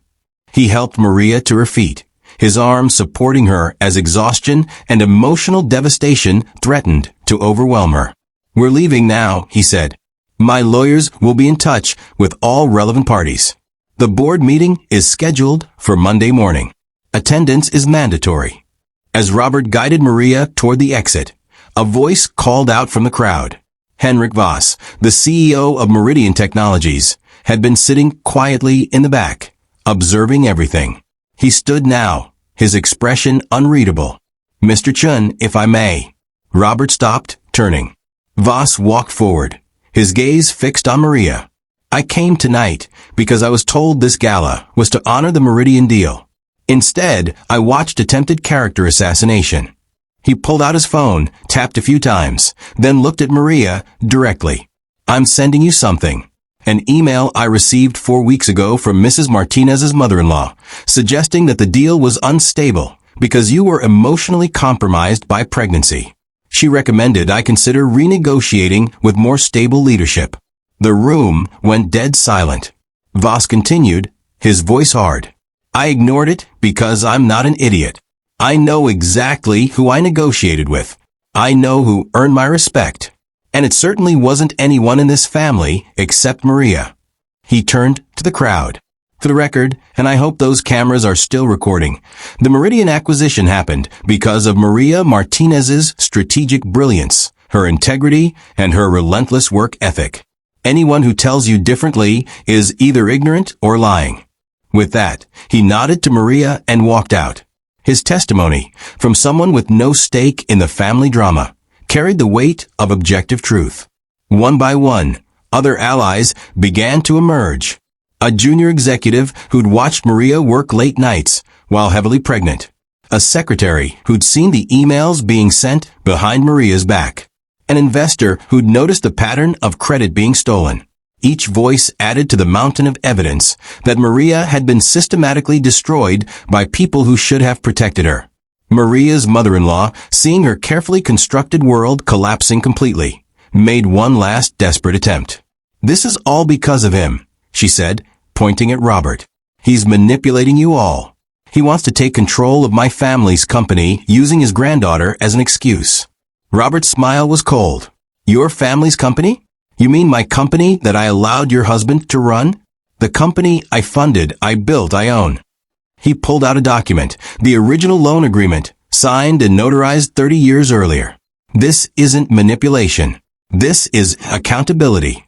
Something you've avoided your entire life."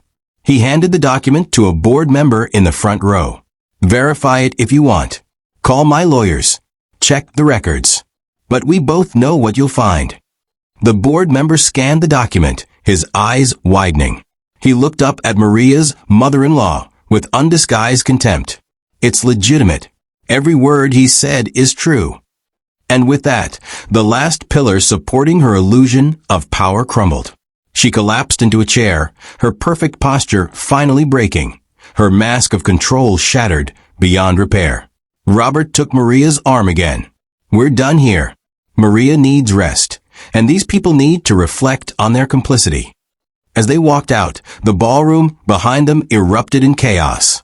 Shouting, accusations, desperate attempts to distance themselves from the woman who'd orchestrated everything.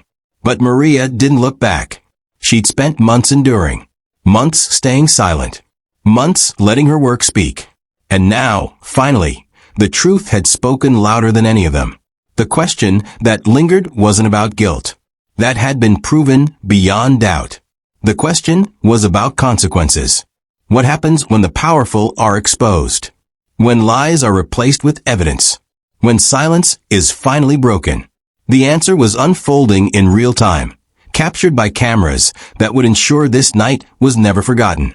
And Maria, walking out of her nightmare supported by a grandfather she'd never known, was about to discover that vindication, while satisfying, was only the beginning of her real journey. Robert Chen's car pulled away from the gala, leaving behind a ballroom full of chaos, shattered reputations, and people scrambling to rewrite their roles in the night's events.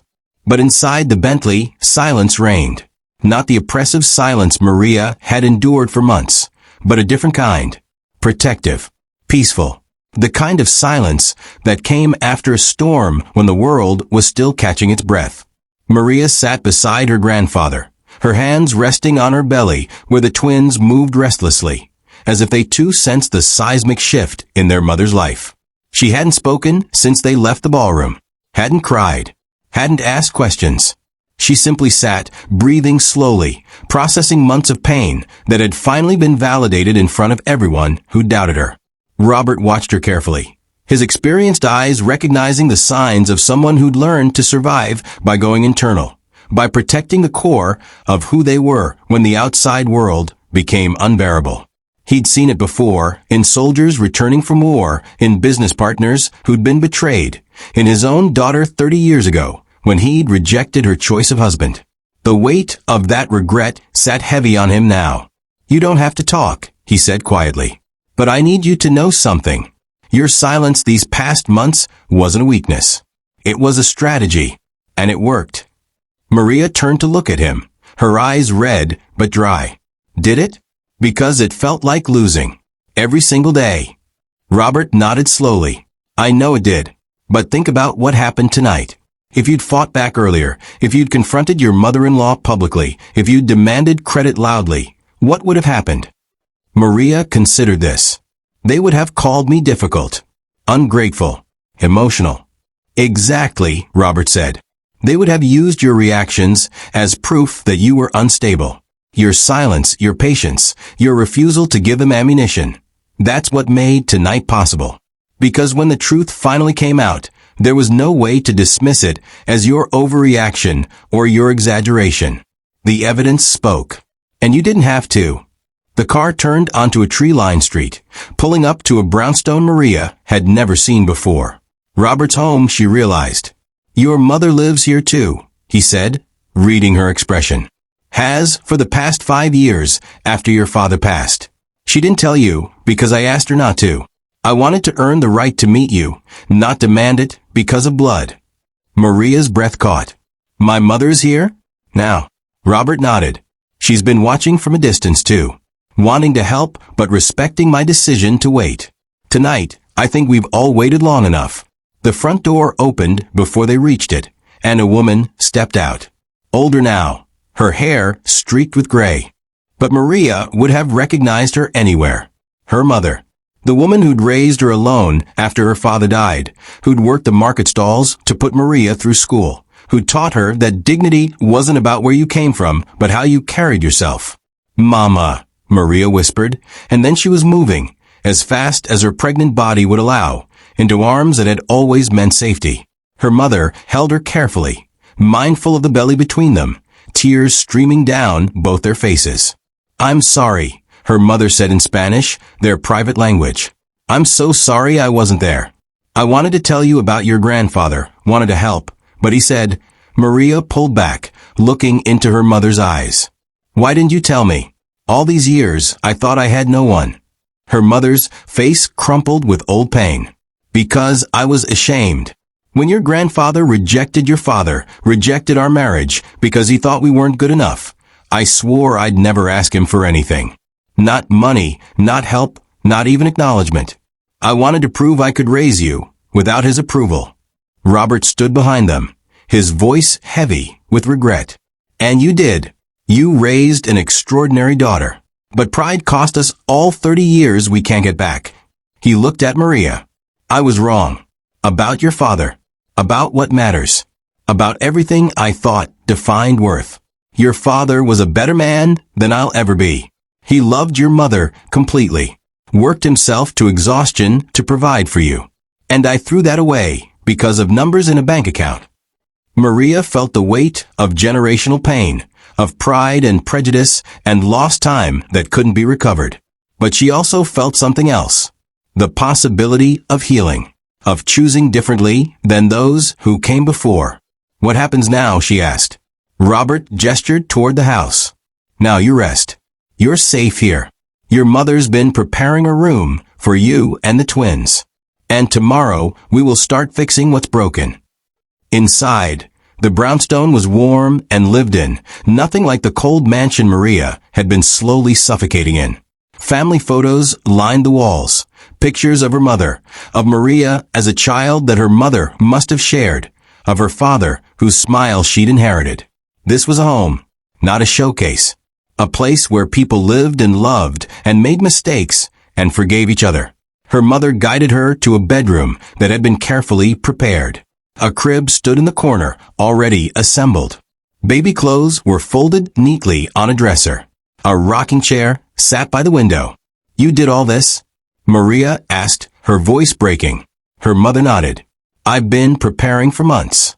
Your grandfather told me about the twins, about what you were going through. Every day, I wanted to show up at that house and drag you out. But he said you needed to see it through yourself, that intervening too early would make things worse. She helped Maria sit on the bed. I hated every minute of waiting. But he was right. You needed proof. Evidence. Not just a mother's word that you were being abused. Maria lay back against the pillows, exhaustion finally catching up with her. I don't know what to do. About my husband.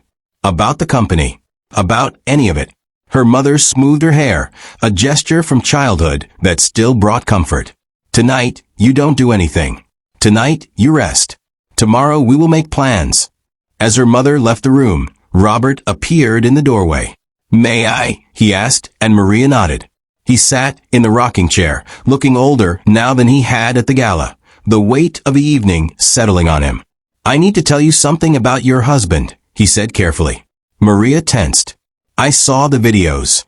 I know what he did. Robert nodded. You saw him participate in your destruction.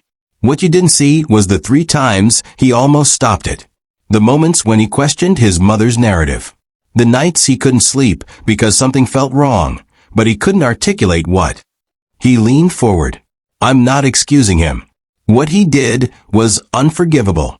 But I've spent months watching him be manipulated. And I recognize the pattern because I did the same thing to your mother 30 years ago. I let other people's prejudices override my own judgment. I chose comfort over truth. Maria's jaw tightened. Why are you telling me this? Robert's expression was painful. Because I want you to make a choice I didn't get to make. Your mother never gave me a chance to apologize, to make things right. She cut me off completely, and she was right to do it. But we lost 30 years because of my pride and her justified anger. I don't want that for you. He stood, moving toward the door. What your husband did was wrong. But whether he gets a chance to understand that, to change, to earn your forgiveness, that's your choice. Not mine. Not your mother's. Yours. And whatever you decide, I'll support it. After he left, Maria lay in the darkness, her hands on her belly, feeling the twins move. For months, she'd been so focused on survival that she hadn't let herself think about what came after.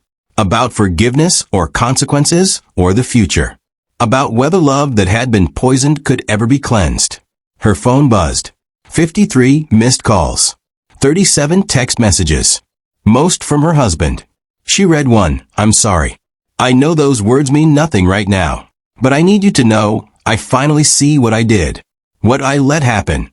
I don't expect forgiveness. I just need you to know the truth. Another, my mother is gone. Removed from the house by security. I should have done it months ago. I should have believed you. And another, I love you. I know I have no right to say that after tonight. But the twins deserve to know their father isn't the man you saw in those videos. Or maybe he is. Maybe that's exactly who I am. But I want to be better. I want to deserve you again. Maria set the phone down. Words were easy. Change was hard. And trust, once shattered, was nearly impossible to rebuild. But she'd spent months being silent, enduring, waiting. Maybe it was time to use her voice differently. Not to attack. Not to defend. But to set terms. To define what she would and wouldn't accept. To reclaim the power that had been slowly stolen from her. The next morning, Maria woke to sunlight streaming through unfamiliar windows and the smell of her mother's cooking drifting up from the kitchen. For the first time in 8 months, she felt rested, protected, safe. Downstairs, Robert sat at the kitchen table with a laptop already working. Her mother was preparing breakfast, humming softly in Spanish. It was so ordinary, so normal, that Maria almost cried again. Good morning, Robert said, looking up. How did you sleep? Maria poured herself tea, her movements slow and careful. Better than I have in months. What happens at the board meeting tomorrow? Robert's expression was all business now. Complete restructuring. Your mother-in-law is out entirely. Her allies on the board are being investigated. And you are being offered the position of Chief Strategy Officer, with full credit for every deal you've closed. Maria sat down heavily. I don't know if I can go back there. Too many bad memories. Robert nodded. I understand. Which is why I'm also offering you an alternative. Walk away completely. I'll provide for you and the twins. You'll never have to work again if you don't want to. He paused. But I hope you don't choose that. Because the company needs someone with your integrity. And you've earned the right to succeed in the place that tried to destroy you. Maria sipped her tea, considering. Walking away would be easier. Starting over somewhere new. Somewhere without the weight of months of humiliation. But easier wasn't always better. And letting them win by leaving felt like the final surrender. I want to think about it, she said. Robert smiled. Take all the time you need. The company isn't going anywhere. Her phone buzzed again. Her husband. He's been calling every hour, her mother said quietly. He showed up here last night after you were asleep. Your grandfather sent him away. Maria looked at Robert. Did he seem sincere? Robert considered the question carefully. He seemed broken. Whether that's guilt or just embarrassment at being exposed, I can't say. Only time will tell. Maria thought about the man she'd married. The one who'd respected her intelligence before his mother had poisoned his mind. Was that man still in there somewhere? Or had he been an illusion all along? I'm going to see him, she said suddenly. Not at the house. Somewhere neutral. I need to hear his apology without his mother's voice in his head. I need to see if there's anything left worth saving. Her mother's hand tightened on her shoulder. Are you sure? You don't owe him anything. Maria met her mother's eyes. I'm not doing it for him. I'm doing it for me. Because I need to know if I'm walking away from a marriage or from a lie. And I can't know that without giving him one chance to tell the truth. Robert nodded slowly. Then I'll arrange it. But I'm coming with you. Not in the room, but close enough to intervene if needed. Maria smiled, feeling something she hadn't felt in months. Agency. Control. The power to make decisions about her own life rather than simply enduring whatever was done to her. Her silence had protected her. But now it was time to speak. And this time, people would listen. Because she wasn't asking for permission anymore. She was setting terms. And anyone who didn't like it could leave. The woman who'd walked into that ballroom, humiliated and discarded, was gone. In her place was someone stronger. Someone who knew her worth. Someone who would never again let silence be mistaken for acceptance. What happens when a woman stops enduring and starts demanding? The answer was about to reshape everything. The conference room Robert had arranged was neutral territory. A private space in a downtown building neither Maria nor her husband had ever been to. Floor-to-ceiling windows overlooked the city, the morning sun casting long shadows across the polished table that separated them. Maria arrived first, her grandfather and mother waiting in an adjacent room, close enough to intervene if needed, but far enough to give her space. She sat carefully, her hands resting on her belly where the twins had been particularly active all morning, as if they too sensed the importance of this moment. When her husband walked in, Maria almost didn't recognize him. The confident executive who'd stood beside his mother at the gala was gone. In his place was a man who looked like he hadn't slept in days, his eyes hollow, his expensive suit wrinkled, as if he'd worn it since that night. He stopped just inside the doorway, unsure if he had permission to come closer. "Thank you for seeing me," he said, his voice hoarse. "I wasn't sure you would." Maria gestured to the chair across from her. "Sit down." He moved carefully, like someone approaching a wounded animal, afraid any sudden movement might cause her to flee. When he sat, he couldn't see her eyes. "I don't know where to start," he said. Maria's voice was steady, emotionless. "Start with the truth. Not the version your mother told you. Not what you wished had happened. The actual truth about what you did to me." He flinched but nodded. "I let her destroy you. Not just allowed it, I participated in it. I told myself I was protecting you, that limiting your work was for your health, that questioning your judgment was concerning. But it was all a lie I told myself, because facing the truth meant admitting my mother was manipulating me. And admitting that meant I'd have to choose between you and her." Maria felt anger rise in her chest, hot and sharp. "And you chose her. Over and over again, you chose her." He finally looked up, tears streaming down his face. "I did. I'm not going to make excuses. I'm not going to blame manipulation or say I didn't know what I was doing. I knew. Maybe not consciously at first, but by the end, I knew. And I still did nothing." The admission hung between them, raw and undeniable. Maria waited, knowing there was more he needed to say, more truth that needed to be excavated, before any decision could be made. "When your grandfather showed those videos," he continued, his voice breaking, "I watched myself become someone I despise. I saw the moments when I could have stopped it, when I could have defended you. when I could have told my mother to leave us alone. And I chose comfort over courage. I chose my relationship with her over my marriage to you. He wiped his face roughly. The Meridian deal. I knew you'd done all the work. I watched you work through morning sickness, through exhaustion, through pain. And when it came time to present it, I stood up there and accepted congratulations like I'd earned them. I told myself it was for the company, that individual credit didn't matter. But that was another lie. Maria's hands clenched on the table. Do you know what it's like to watch your achievements be stolen? To work twice as hard as everyone else and receive half the recognition? To be erased piece by piece until you start doubting your own memory of what you did. Her voice rose slightly, emotion breaking through her control. I documented everything because I thought I was going crazy. Because everyone around me was telling a different story than the one I'd lived, and I needed proof that I wasn't imagining it.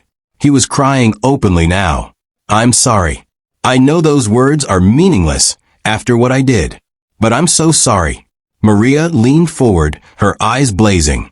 Sorry doesn't rebuild trust. Sorry doesn't erase 8 months of systematic humiliation. Sorry doesn't change the fact that when it mattered most, when I needed you to believe in me, you believed her lies instead. She paused, breathing hard. Do you know what the worst part was? Not the stolen credit. Not even the public humiliation. It was watching you look at me with doubt in your eyes. Watching the man I loved slowly start to see me as a burden, as someone difficult and unreasonable, as a problem to be managed rather than a partner to be trusted. He reached across the table toward her, but she pulled back. Don't. You don't get to touch me yet. You don't get comfort while I'm still bleeding from wounds you helped create. He withdrew his hand, nodding. You're right. I don't deserve any of that. But I need you to know something. My mother is gone. Not just from the house, from my life. Completely. I've filed restraining orders. Changed all the locks. Terminated her access to company accounts. She will never be in a position to hurt you or our children again. Maria's laugh was bitter. You think removing her fixes this? The problem wasn't just her. It was you. Your willingness to believe the worst of me. Your silence when I needed you to speak up. Your choice to let her reshape how you saw me rather than trusting your own experience of who I am. She stood, pacing to the window, needing distance from his remorse that felt too little too late. I closed 7 major deals while pregnant with twins and battling constant sabotage. 7. Do you understand what that requires? Not just intelligence or work ethic, but the ability to compartmentalize pain, to function at the highest level while my personal life was being destroyed. And you watched all of it happen and did nothing. He stood too, but didn't approach. You're right about all of it. I failed you in every way that matters. And I don't expect you to forgive me, not now and maybe not ever. But I need you to know those videos your grandfather showed? They didn't just expose me to the world. They exposed me to myself, and I can't unsee what I've become. He moved to the window, standing several feet away, both of them looking out at the city below. I've spent 3 days replaying every moment. Every time I dismissed your concerns. Every time I took credit for your work. Every time I chose the easy lie over the difficult truth. And I realized something. My mother didn't turn me into someone new. She revealed who I'd always been underneath. Weak, eager for approval, more concerned with appearing successful than actually being decent. Maria turned to look at him, searching his face for signs of performance or genuine remorse. What she saw was exhaustion and something that might have been the beginning of actual self-awareness. So what do you want from me? She asked. Forgiveness? Permission to feel better about yourself? A chance to restart like none of this happened. He shook his head. I don't want anything. I'm not here to ask for a second chance. I'm here because you deserved an apology without an audience, without cameras, without my mother's influence. You deserve to hear me say, without excuses or justifications, that I destroyed our marriage through cowardice and complicity. He paused.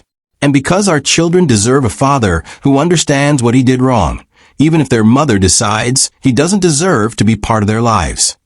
Maria felt tears prick her eyes for the first time since entering the room. This was different from the gala, from the videos, from all the public drama. This was him, stripped of pretense, facing what he'd done without the safety net of his mother's manipulation to blame. But recognition of wrongdoing wasn't the same as change. Understanding wasn't the same as redemption. "I need time," she said finally. "Time to heal. Time to figure out who I am outside of survival mode. Time to prepare for the twins without also managing your redemption arc." He nodded. "Take all the time you need. I'll be here doing the work to become someone worthy of you, even if that person never gets another chance." Maria moved toward the door, then stopped. "One more thing. The company. Your grandfather offered me Chief Strategy Officer." He looked surprised. "That's incredible. You've earned it." Maria studied him. "He also offered me the option to walk away completely. Never work there again. Start fresh somewhere without the memories." She watched his reaction carefully. "What do you think I should do?" He was quiet for a long moment, clearly understanding this was a test. Finally, he said, "I think you should do whatever makes you feel most powerful. If staying and succeeding in the place that tried to destroy you gives you satisfaction, do it. If leaving and building something new without that weight brings you peace, do that. But don't make the decision based on me or anyone else. Make it based on what you need." It was the right answer. Maybe the first truly selfless thing he'd said in months. Maria opened the door, then looked back one final time. "I'm not saying yes to reconciliation. I'm not saying there's a path back to what we had. But I'm not saying no either. I'm saying prove it. Prove that what I saw today isn't performance. Prove that you're willing to do the hard work of becoming someone different. And maybe if you succeed, we can talk about whether there's anything left to rebuild." He nodded, fresh tears on his face. "Thank you. For this chance. For not giving up completely." Maria left without responding. In the adjacent room, her grandfather and mother stood waiting. "How did it go?" Robert asked. Maria considered the question. He admitted everything. No excuses. No blame shifting. Just acknowledgement of what he did. Her mother's expression was fierce.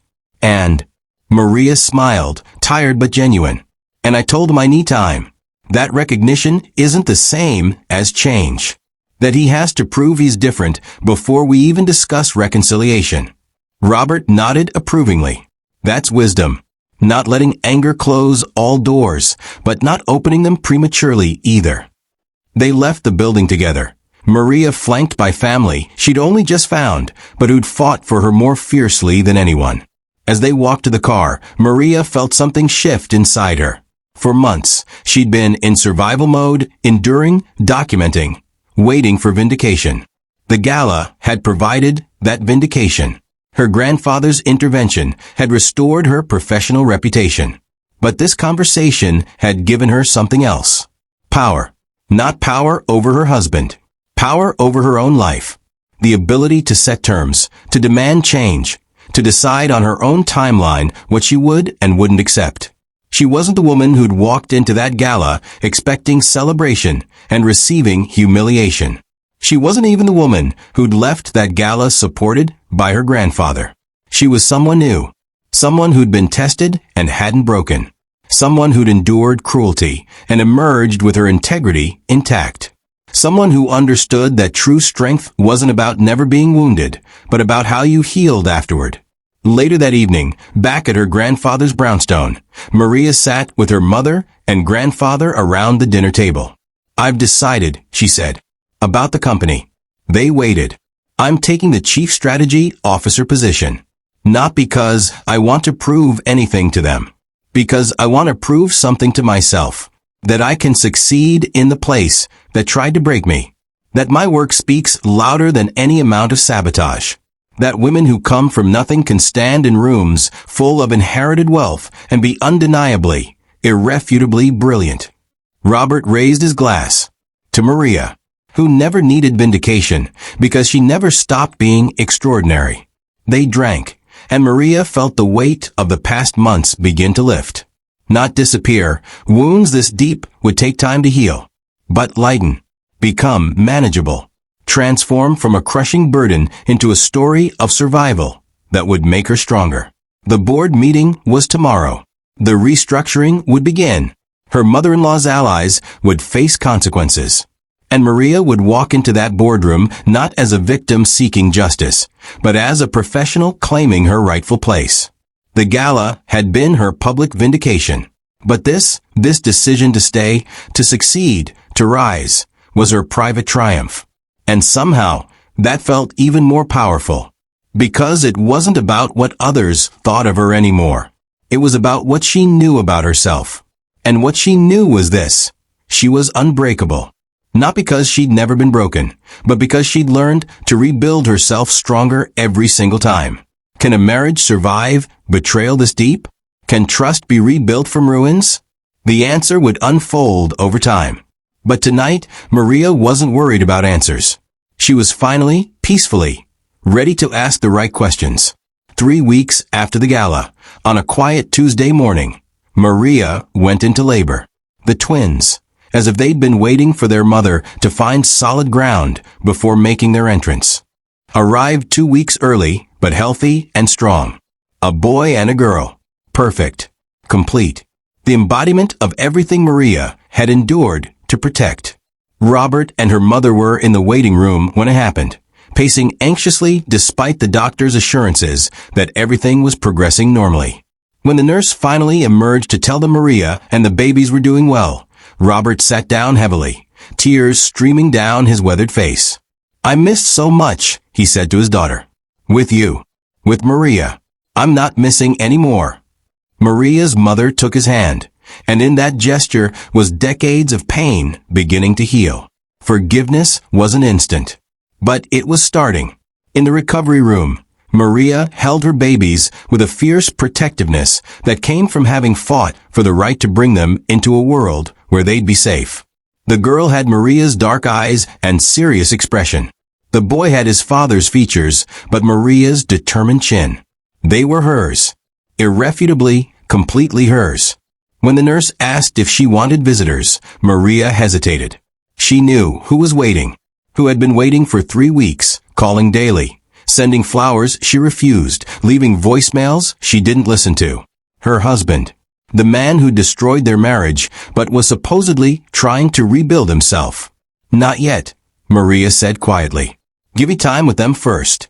2 hours later, after she'd nursed them both, after her mother had held each grandchild with tears of joy, after Robert had promised them everything he'd failed to give their mother, Maria finally said she was ready. Her husband entered the room like a man approaching his sentencing. His eyes immediately found the twins sleeping in their clear hospital bassinets, and his face crumpled with emotion so raw it was almost painful to witness. "They're beautiful," he whispered. Maria watched him carefully, noting how he didn't approach and didn't assume he had the right to touch them. "You can hold them," she said finally. "They're your children too." He moved slowly, picking up his son, first with hands that trembled. The baby stirred but didn't wake, tiny fingers curling reflexively around his father's thumb. Maria saw tears fall onto her son's blanket, watched her husband's lips move in what looked like a silent apology to a child who couldn't yet understand the complexity of what had been broken and might never be fully repaired. When he gently returned their son to the bassinet and picked up their daughter, his voice broke completely. "I don't deserve them. I don't deserve you. But I swear I will spend the rest of my life trying to be worthy of this gift." Maria's voice was quiet but firm. "They deserve better than what we had. Better than lies and manipulation and silence when truth is needed. If you're going to be their father, you need to be someone who shows them that love means standing up for the people you care about, even when it's hard. Especially when it's hard." He nodded, unable to speak, cradling their daughter like she was made of glass. After a long moment, he returned her to the bassinet and turned to face Maria directly. "I know you haven't decided about us, about whether there's a future, but I need to tell you what I've been doing these past 3 weeks. Maria leaned back against her pillows, exhausted but listening. He pulled a chair closer, but didn't sit. "I started therapy. Real therapy, not the corporate wellness kind. A specialist in family systems and manipulation. I'm learning about enmeshment, about how I was raised to prioritize my mother's emotions over my own judgment, over everything else. He paused. It's not an excuse, but it's helping me understand how I became someone who could betray you so completely. Maria remained silent, letting him continue. I've also been meeting with every person who worked with you on the deals my mother and I stole credit for. Apologizing. Publicly acknowledging your work. Correcting the record in every space where lies were told. He pulled out his phone, showing her emails, meeting notes, and official company documents. The board meeting last week, the one you missed because you were on bed rest. I spent an hour detailing every contribution you made to every deal over the past year. Not because your grandfather told me to. Because it was the truth that should have been told months ago. Maria scrolled through the evidence, seeing the documentation of her work finally being attributed correctly. Seeing her name restored to accomplishments that had been stolen. It wasn't everything, but it was something. And my mother, she asked. He sat down then, his expression hardening. Gone. Completely. She tried to contact me 17 times in the first week. I blocked her. She showed up at the house. I called the police. She sent her lawyer with threats. I sent mine with a restraining order. He met Maria's eyes. She will never be allowed near our children. Not at birthdays, not at holidays, not ever. That's non-negotiable. Maria studied him, searching for signs that this was a performance, that he was saying what he thought she wanted to hear. But what she saw was different. Exhaustion, genuine commitment, and something that looked like the beginning of actual change. What about the company? She asked. Your grandfather appointed you chief strategy officer, like he offered. The board ratified it unanimously. Your office is ready whenever you want to return. He hesitated. I've been running your old deals until you come back. Keeping everything exactly as you structured it. Not making changes or improvements, just maintaining what you built until you're ready to take over fully.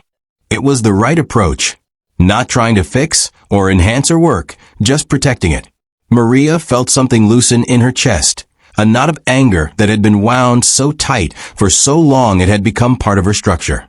She wasn't ready to forgive, wasn't ready to trust, but she was ready to consider the possibility that healing might be achievable.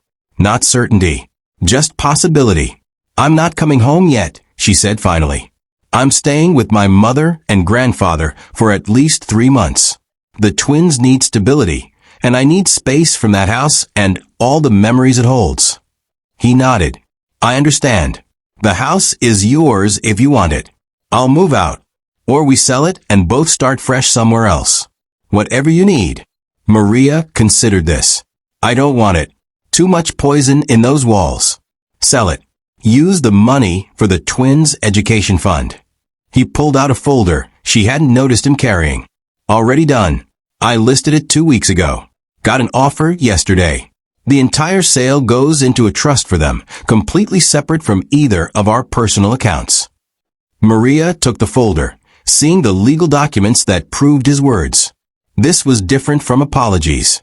This was action. Concrete steps toward rebuilding rather than just promises of change. You can visit, she said carefully. The twins. Not me, not us, but them. Supervised at first. At my grandfather's house. With my mother present. If you prove yourself consistent, we'll revisit the terms. His face showed relief, so profound it was almost painful. Thank you. I know you don't owe me even that much. Maria's voice was steady. I'm not doing it for you. I'm doing it because children deserve fathers who show up. And I'm giving you the chance to be that. But the moment you miss a visit, the moment you prioritize something else over them, the moment you bring any trace of your mother's influence into their lives, you're done. He stood, nodding seriously. Understood. Completely. As he moved toward the door, Maria called out one more time. And for the record, therapy isn't a 3-week project. It's a years-long commitment. If you're serious about change, you don't stop when things get comfortable. You keep going. You keep digging. You keep choosing the hard truth over the easy lie. He paused at the doorway, looking back at the twins sleeping peacefully, at Maria exhausted but unbroken, at the family he'd almost destroyed through weakness and complicity. I know.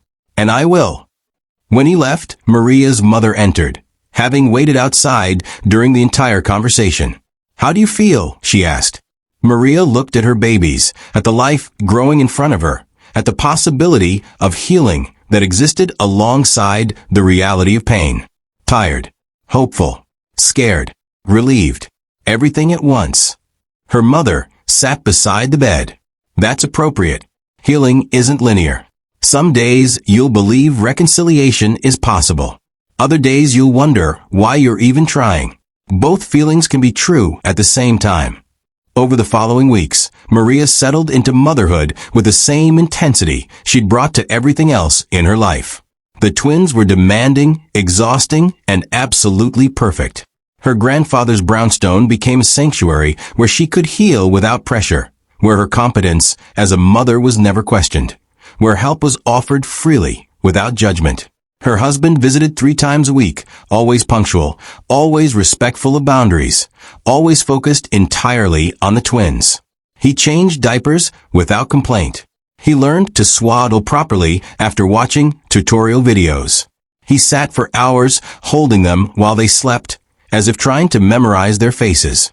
Maria watched these visits carefully, noting the consistency, the genuine engagement, the absence of any attempt to use the children to manipulate her emotionally. It wasn't forgiveness, but it was an observation, data collection.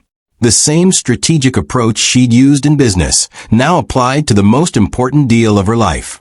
8 weeks after the twins were born, Maria attended her first board meeting as Chief Strategy Officer. She'd lost most of the pregnancy weight, but still moved carefully. Still felt the exhaustion of sleepless nights and constant nursing. But when she walked into that boardroom, dressed in a power suit that fit perfectly, her presentation materials prepared with her characteristic thoroughness, something shifted in the room. These were many of the same people who'd watched her humiliation at the gala. Some had stayed silent. Some had participated. All of them remembered. But now she stood at the head of the table, her grandfather beside her, and the power dynamic had fundamentally changed. "Good morning," she said, her voice clear and commanding. "I'm Maria Chun Martinez, Chief Strategy Officer. Some of you know my work. Others only thought you did. Let's make sure everyone understands going forward exactly who does what in this company." She spent the next hour outlining her vision for the company's future, her strategic priorities, her expectations for transparency and accountability.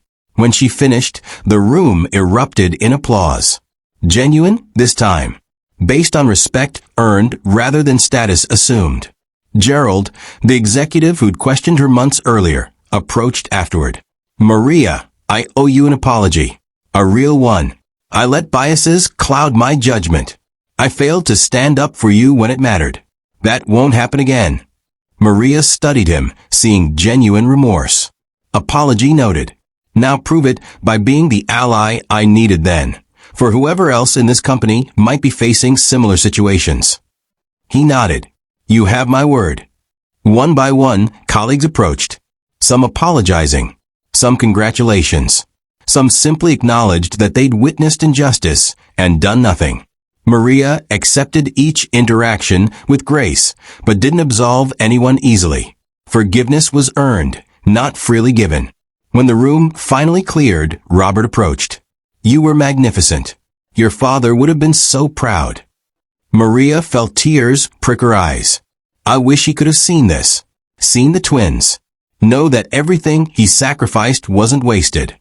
Robert's hand on her shoulder was gentle. He knows. Wherever he is, he knows. And he's celebrating.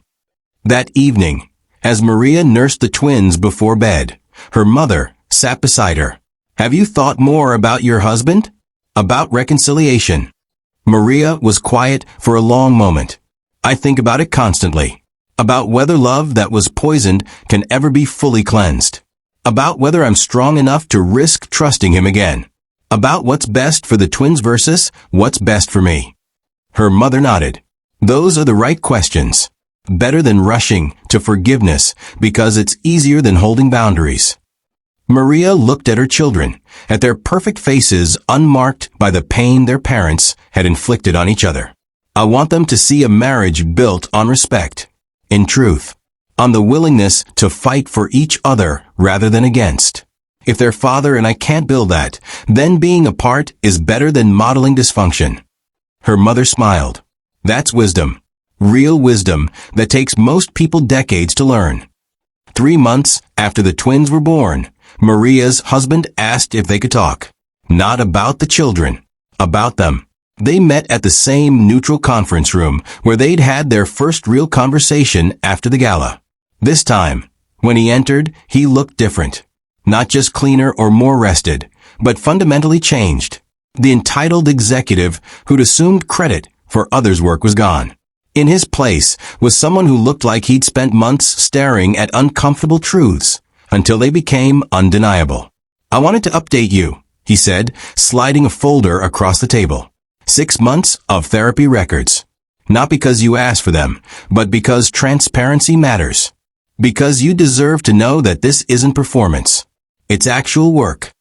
Maria opened the folder, seeing session notes, homework assignments, progress reports from a therapist who didn't sugarcoat the difficulty of the work being done. My therapist says I may never fully repair the damage I did, he continued. That some breaks are so fundamental they can't be perfectly healed.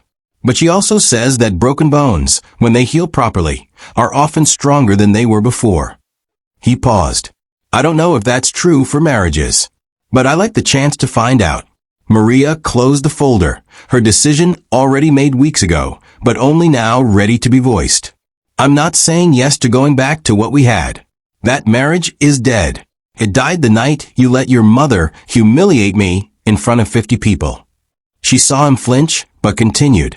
But I'm saying yes to building something new. Something based on who we are now rather than who we were. Something that acknowledges pain rather than pretending it never happened. His eyes filled with tears. I'll take that.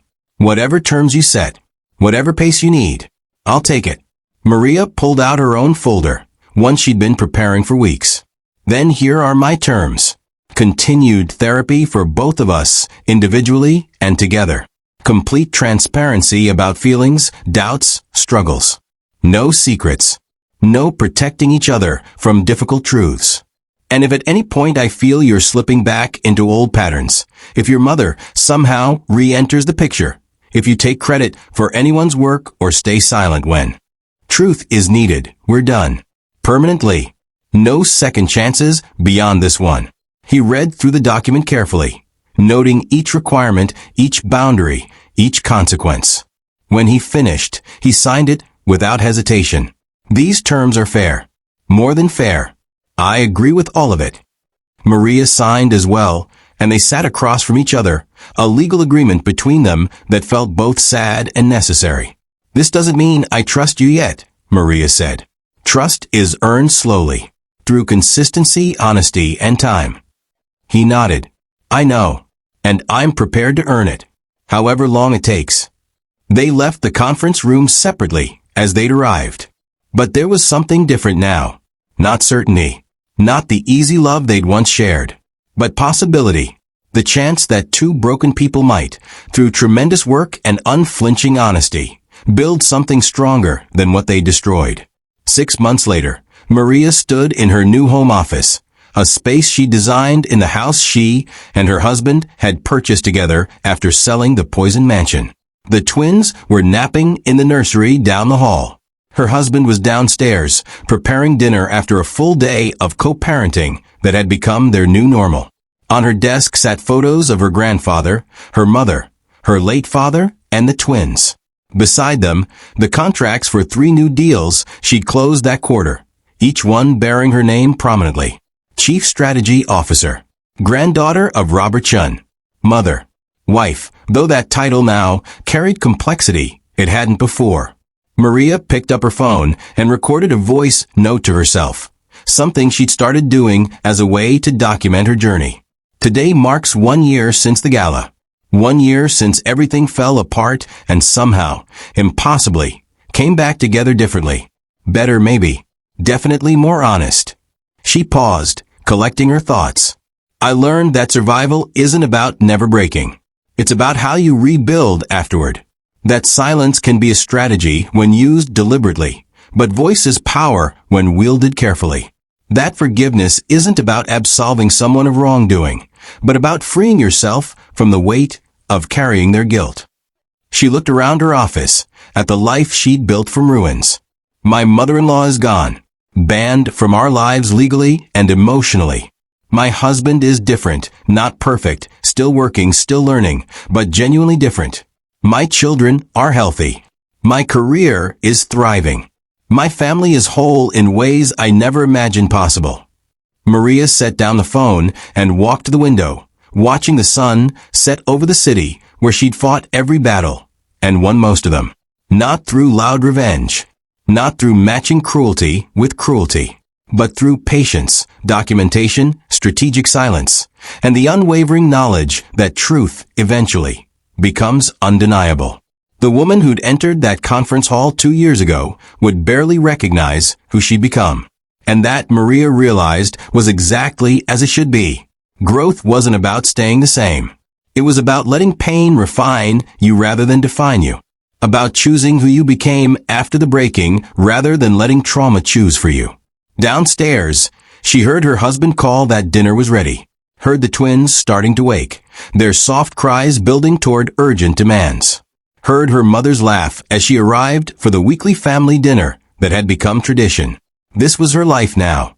Imperfect, complicated, hard-won, and absolutely, undeniably hers.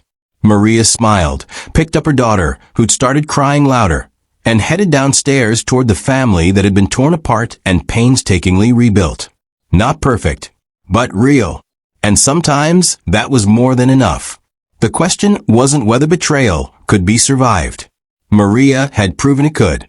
The question was what you built afterward, in the space where trust used to be easy. And the answer was this: something stronger, something honest, something worth fighting for. Not because it was comfortable, but because it was true. And truth, Maria had learned, was the only foundation that could support the weight of real love. Everything else was just beautiful lies waiting to collapse. Thanks for watching. If you enjoyed the story, make sure to subscribe and drop a comment telling us the part of the story you enjoyed most.